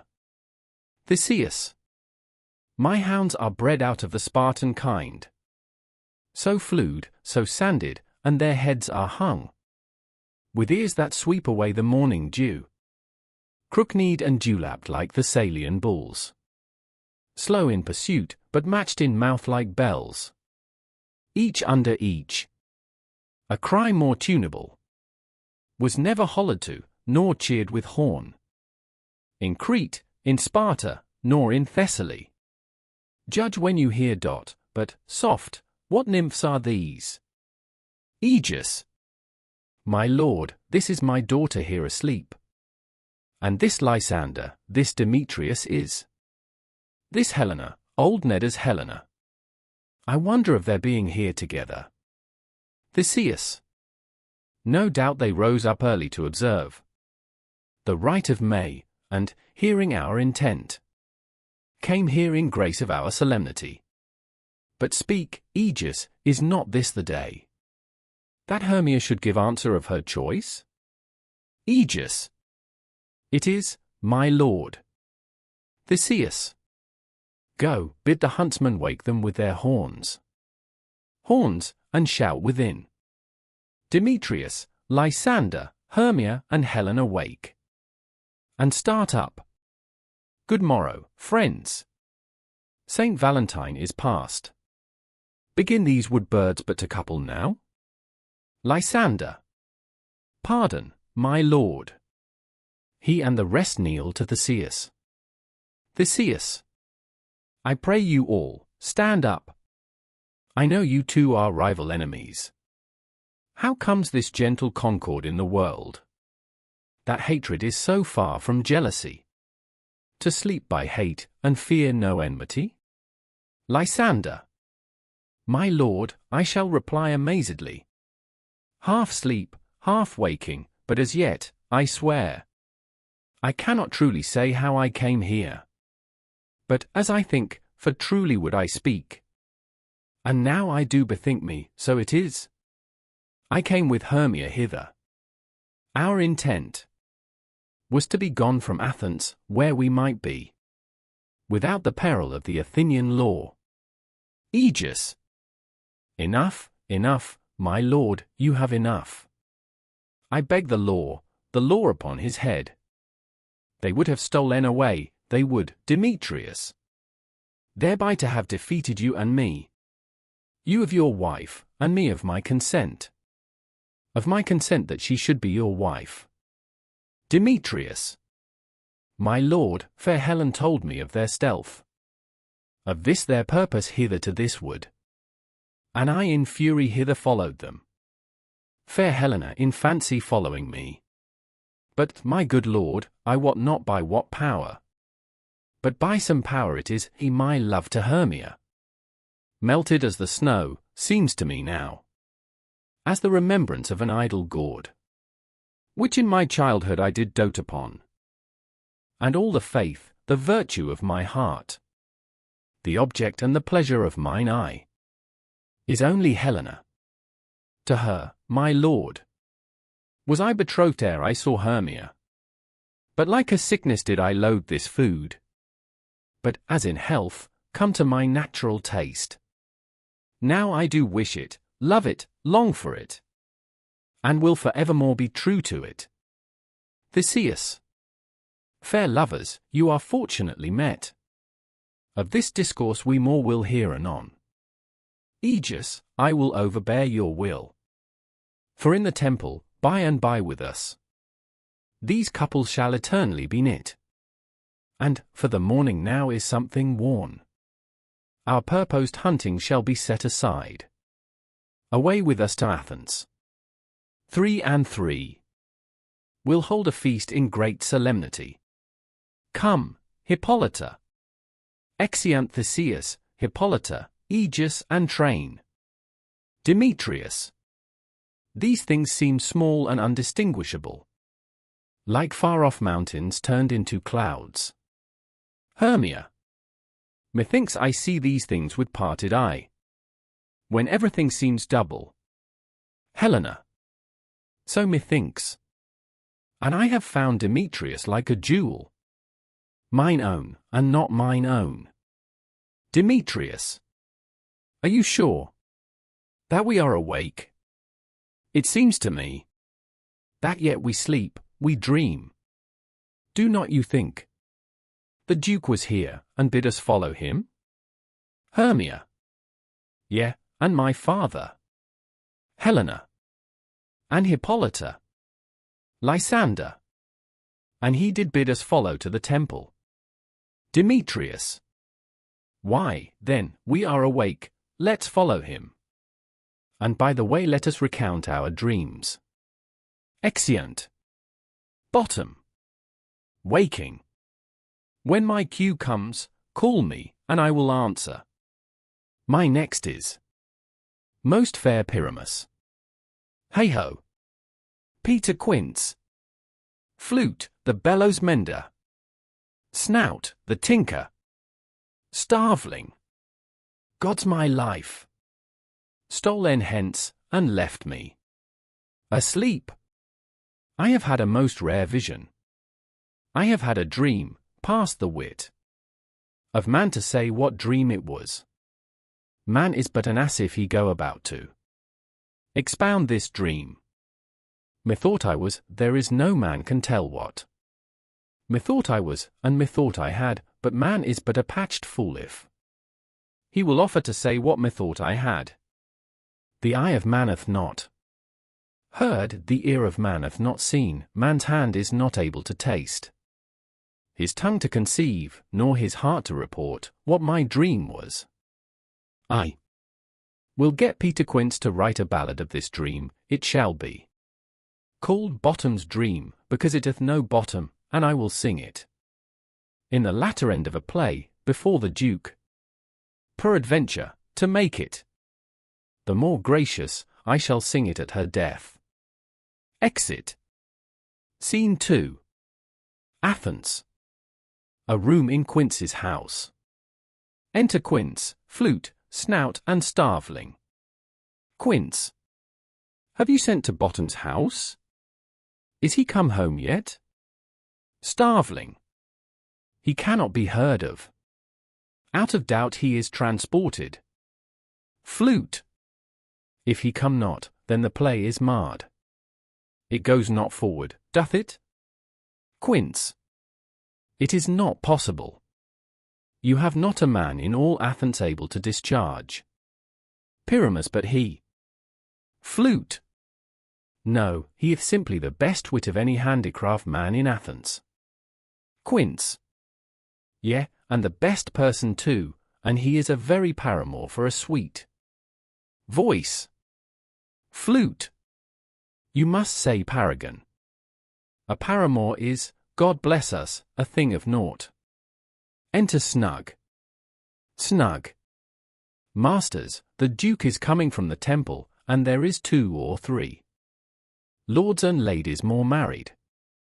If our sport had gone forward, we had all been made men. Flute. O sweet bully Bottom! Thus hath he lost 6pence a day during his life. He could not have escaped 6pence a day. And the Duke had not given him 6pence a day for playing Pyramus, I'll be hanged. He would have deserved it, 6pence a day in Pyramus, or nothing. Enter Bottom. Bottom. Where are these lads? Where are these hearts? Quince. Bottom. O most courageous day! O most happy hour! Bottom. Masters, I am to discourse wonders, but ask me not what, for if I tell you, I am not true Athenian. I will tell you everything, right as it fell out. Quince. Let us hear, sweet Bottom. Bottom. Not a word of me. All that I will tell you is, that the Duke hath dined. Get your apparel together, good strings to your beards, new ribbons to your pumps, meet presently at the palace, every man look o'er his part. For the short and the long is, our play is preferred. In any case, let these have clean linen, and let not him that plays the lion pare his nails, for they shall hang out for the lion's claws.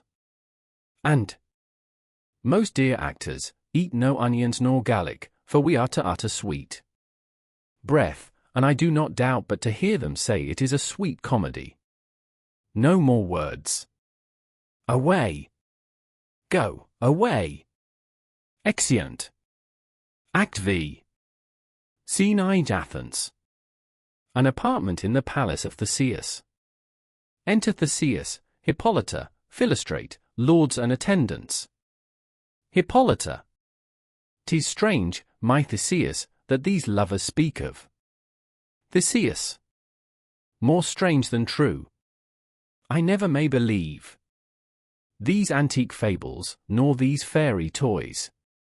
Lovers and madmen have such seething brains, such shaping fantasies, that apprehend more than cool reason ever comprehends. The lunatic, the lover, and the poet are of imagination all compact. One sees more devils than vast hell can hold. That is the madman or the lover, all as frantic. Sees Helen's beauty in a brow of Egypt. The poet's eye, in a fine frenzy rolling, doth glance from heaven to earth, from earth to heaven. And as imagination bodies forth the forms of things unknown, the poet's pen turns them to shapes, and gives to airy nothing a local habitation and a name. Such trickseth strong imagination, that if it would but apprehend some joy, it comprehends some bringer of that joy. Or in the night, imagining some fear, how easy is a bush supposed to bear? Hippolyta. But all the story of the night told over, and all their minds transfigured so together, more witnesseth than fancy's images, and grows to something of great constancy. But, howsoever, strange and admirable, enter lovers, Lysander, Demetrius, Hermia, and Helena. Theseus. Here come the lovers, full of joy and mirth. Joy, gentle friends, joy and fresh days of love. Accompany your hearts. Lysander. More than to us. Wait in your royal walks, your board, your bed. Theseus. Come now, what masks, what dances shall we have, to wear away this long age of 3 hours? Between our after supper and bedtime? Where is our usual manager of mirth? What revels are in hand? Is there no play to ease the anguish of a torturing hour? Call Philostrate. Philostrate. Here, mighty Theseus. Theseus. Say, what abridgment have you for this evening? What mask? What music? How shall we beguile the lazy time, if not with some delight? Philostrate. There is a brief how many sports are ripe. Make choice of which your highness will see first. Giving a paper. Theseus. Reads, the battle with the centaurs, to be sung by an Athenian eunuch to the harp. Will none of that. That have I told my love. In glory of my kinsman Hercules. The riot of the tipsy bacchanals, tearing the Thracian singer in their rage. That is an old device, and it was played when I from Thebes came last a conqueror. The thrice 3 muses mourning for the death of learning, late deceased in beggary. That is some satire, keen and critical, not sorting with a nuptial ceremony. A tedious brief scene of young Pyramus and his love-thisbe, very tragical mirth. Merry and tragical? Tedious and brief? That is hot ice and wondrous strange snow. How shall we find the concord of this discord? Philostrate. A play there is, my lord, some 10 words long, which is as brief as I have known a play. But by 10 words, my lord, it is too long, which makes it tedious. For in all the play, there is not one word apt, one player fitted. And tragical, my noble lord, it is. For Pyramus therein doth kill himself, which, when I saw rehearsed, I must confess, made mine eyes water, but more merry tears. The passion of loud laughter never shed. Theseus. What are they that do play it? Philostrate. Hard-handed men that work in Athens here, which never laboured in their minds till now, and now have toiled their unbreathed memories with this same play against your nuptial. Theseus. And we will hear it. Philostrate. No, my noble lord. It is not for you, I have heard it over. And it is nothing, nothing in the world, unless you can find sport in their intents, extremely stretched and conned with cruel pain, to do you service. Theseus. I will hear that play, for never anything can be amiss when simpleness and duty tender it. Go, bring them in, and take your places, ladies. Exit Philostrate. Hippolyta. I love not to see wretchedness o'ercharged, and duty in his service perishing. Theseus.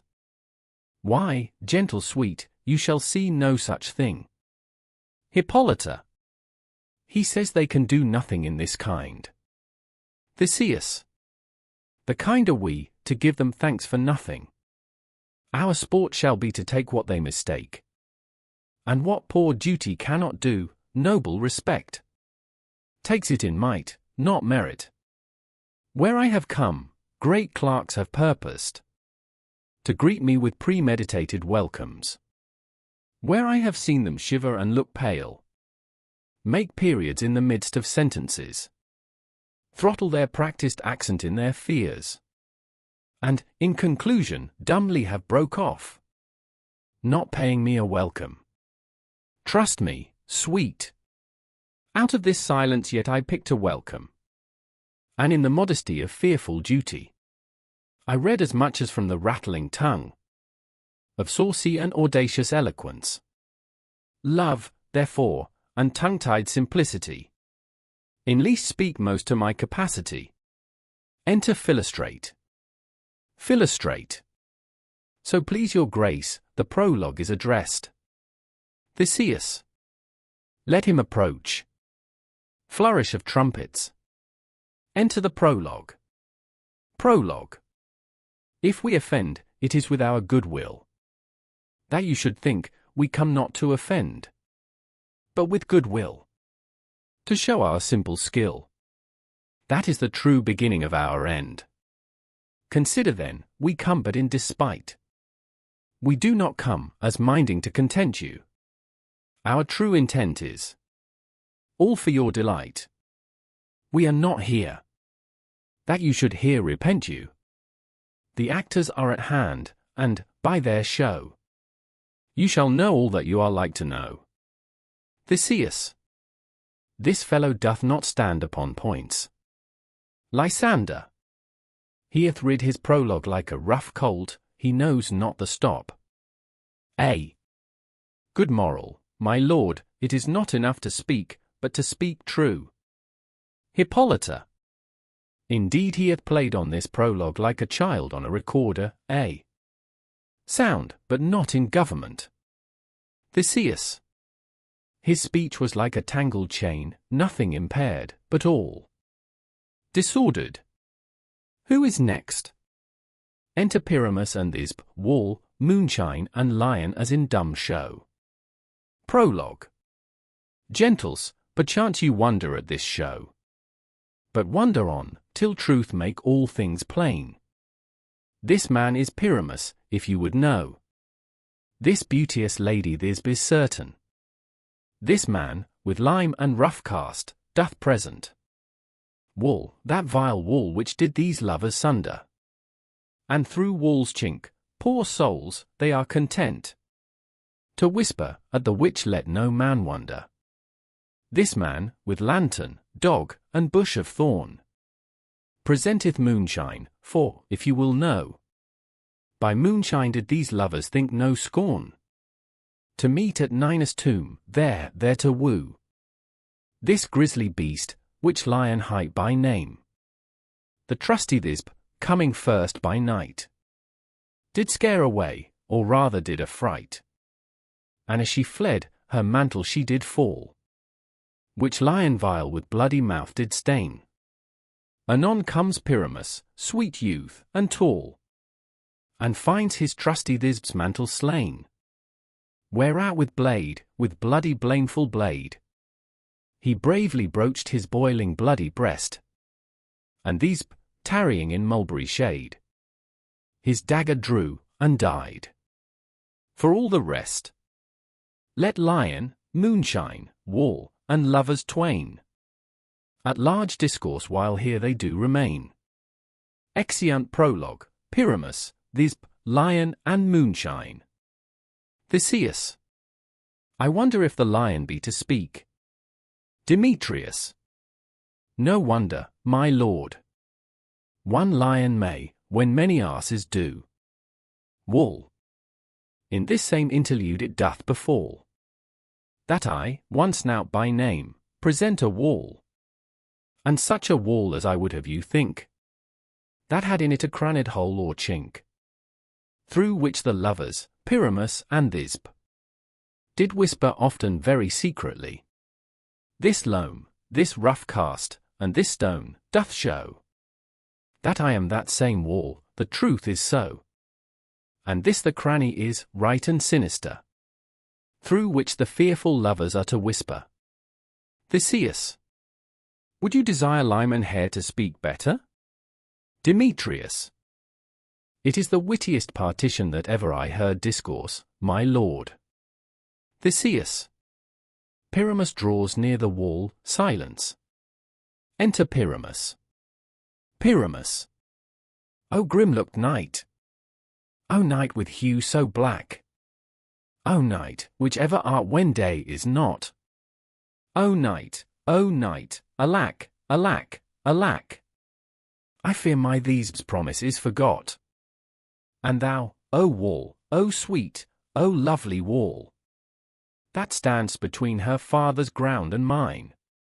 Thou wall, O sweet and lovely wall, show me thy chink, to blink through with mine eyne.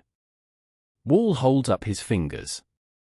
Thanks, courteous wall, Jove shield thee well for this. But what see I? No this do I see.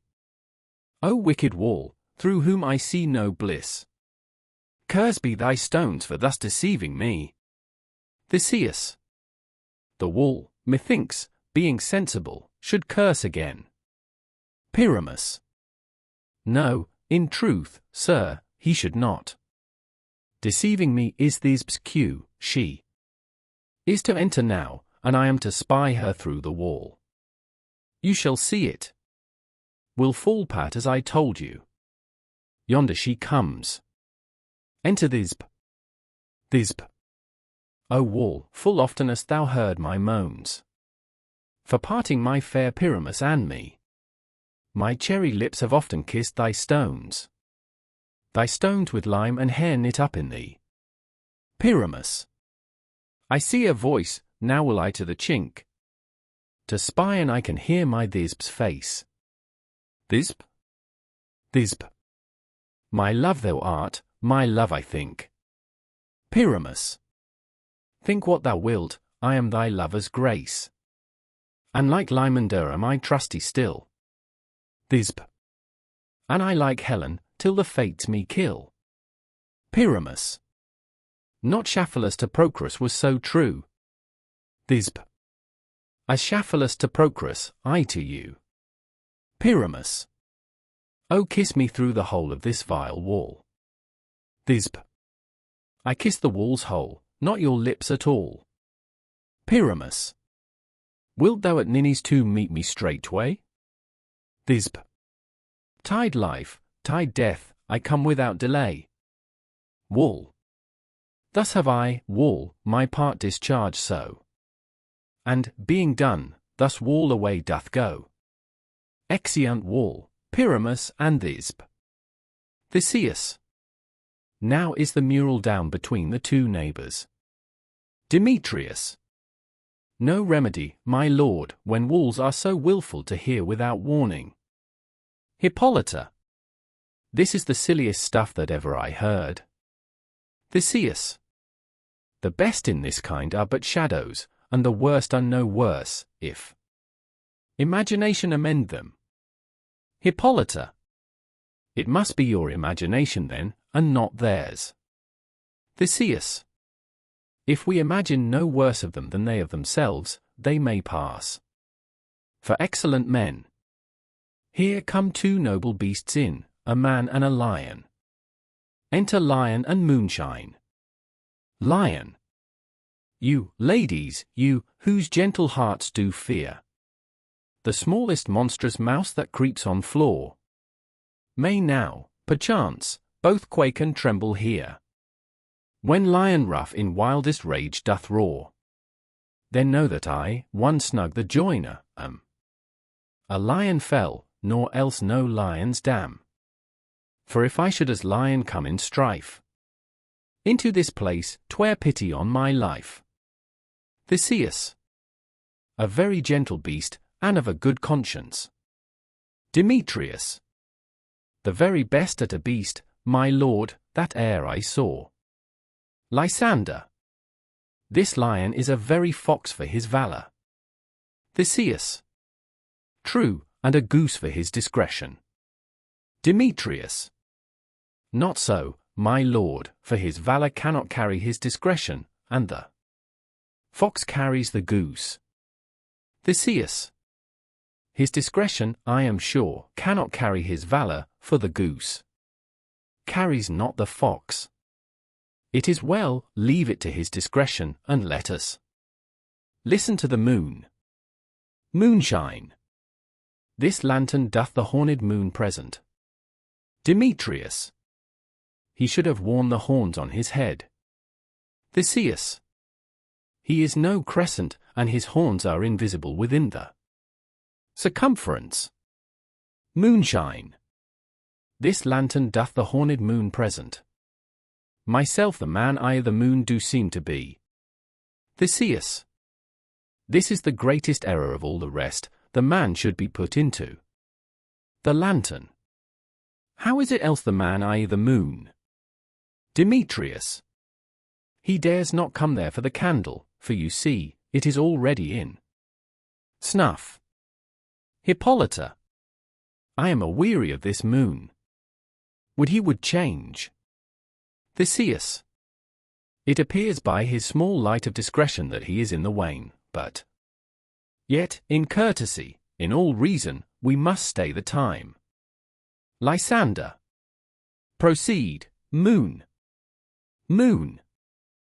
All that I have to say, is to tell you that the lantern is the moon, the man I the moon, this thornbush my thornbush, and this dog my dog. Demetrius. Why, all these should be in the lantern, for all these are in the moon. But silence, here comes Thisbe. Enter Thisbe. Thisbe. This is old Ninny's tomb. Where is my love? Lion. Oh. The lion roars, Thisbe runs off. Demetrius. Well roared, lion. Theseus. Well run, Thisbe. Hippolyta. Well shone, moon. Truly, the moon shines with a good grace. The lion tears Thisbe's mantle, and exit. Theseus. Well moused, lion. Demetrius. And then came Pyramus. Lysander. And so the lion vanished. Enter Pyramus. Pyramus. Sweet moon, I thank thee for thy sunny beams. I thank thee, moon, for shining now so bright. For, by thy gracious golden, glittering gleams, I trust to take of truest Thisbe sight. But stay. O spite! But mark, poor night. What dreadful dole is here? Eyes, do you see? How can it be? O dainty duck!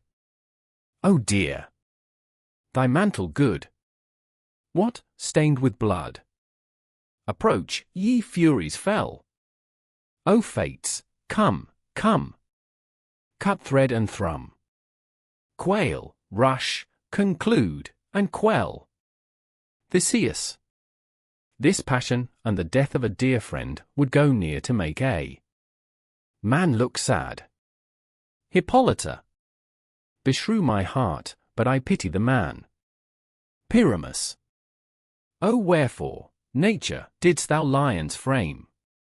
Since lion vileth here deflowered my dear? Which is, no, no, which was the fairest dame? That lived, that loved, that liked, that looked with cheer. Come, tears, confound. Out, sword, and wound. The pap of Pyramus. That left pap. Where heart doth hop. Thus die I, thus, thus, thus. Now am I dead. Now am I fled. My soul is in the sky. Tongue, lose thy light. Moon, take thy flight. Now die, die, die, die, die. Dies. Exit moonshine. Demetrius.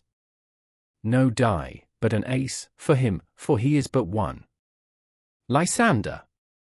Less than an ace, man, for he is dead, he is nothing. Theseus. With the help of a surgeon he might yet recover and prove an ass. Hippolyta. How chance moonshine is gone before this comes back and finds her. Lover? Theseus. She will find him by starlight. Enter Thisbe. Here she comes, and her passion ends the play. Hippolyta.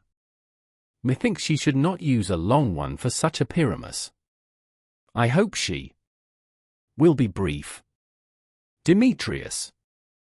A mote will turn the balance, which Pyramus, which Thisbe, is the better, he for a man, God warrant us, she for a woman, God bless us. Lysander. She hath spied him already with those sweet eyes. Demetrius. And thus she means, videlicet. Thisbe. Asleep, my love? What, dead, my dove? O Pyramus, arise. Speak, speak. Quite dumb? Dead, dead? A tomb must cover thy sweet eyes. These lily lips. This cherry nose. These yellow cowslip cheeks. Are gone, are gone. Lovers, make moan. His eyes were green as leeks. O sisters three.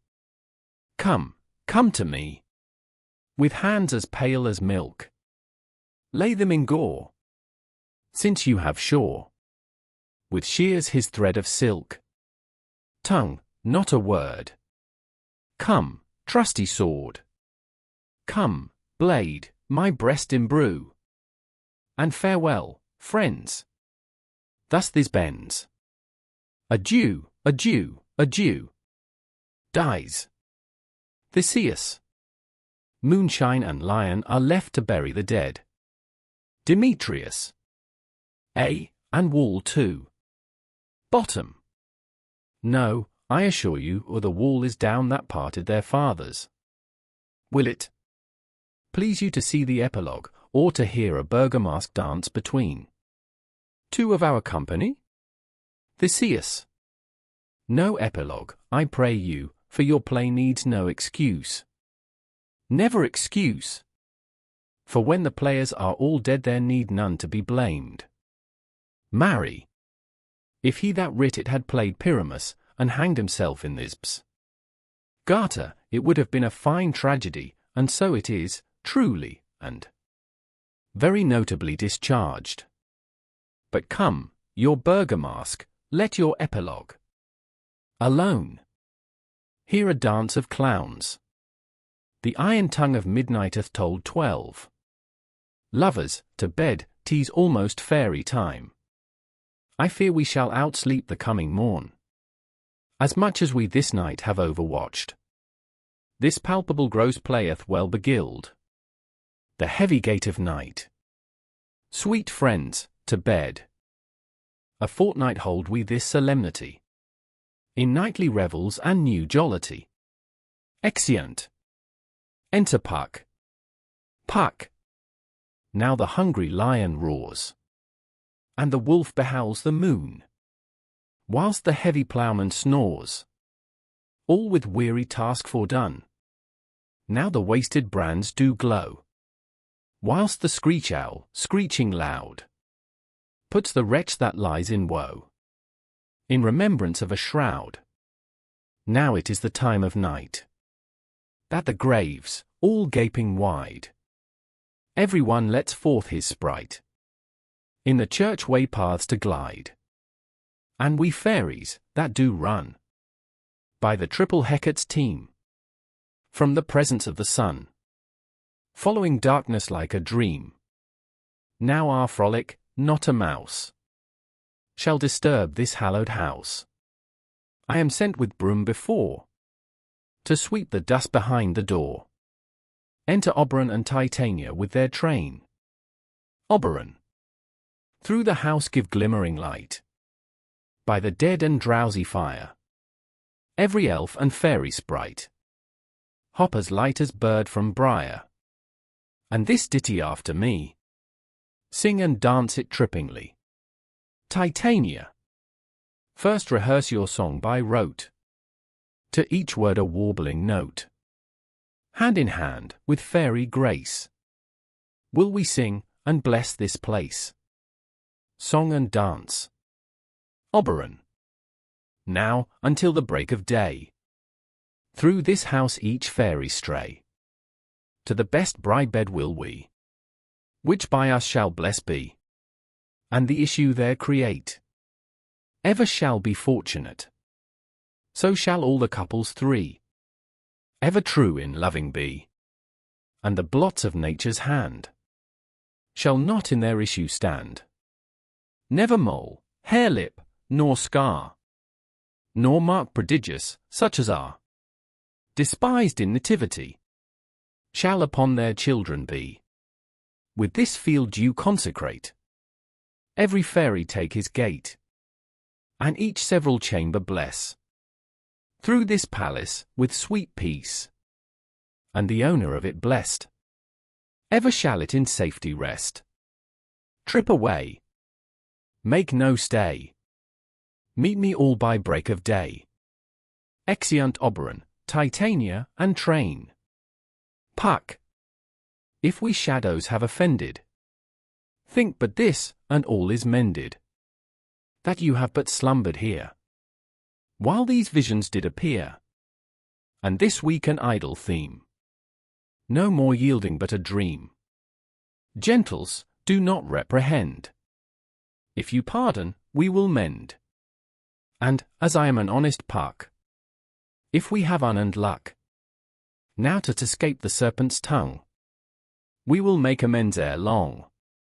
Else the Puck a liar call. So, good night unto you all.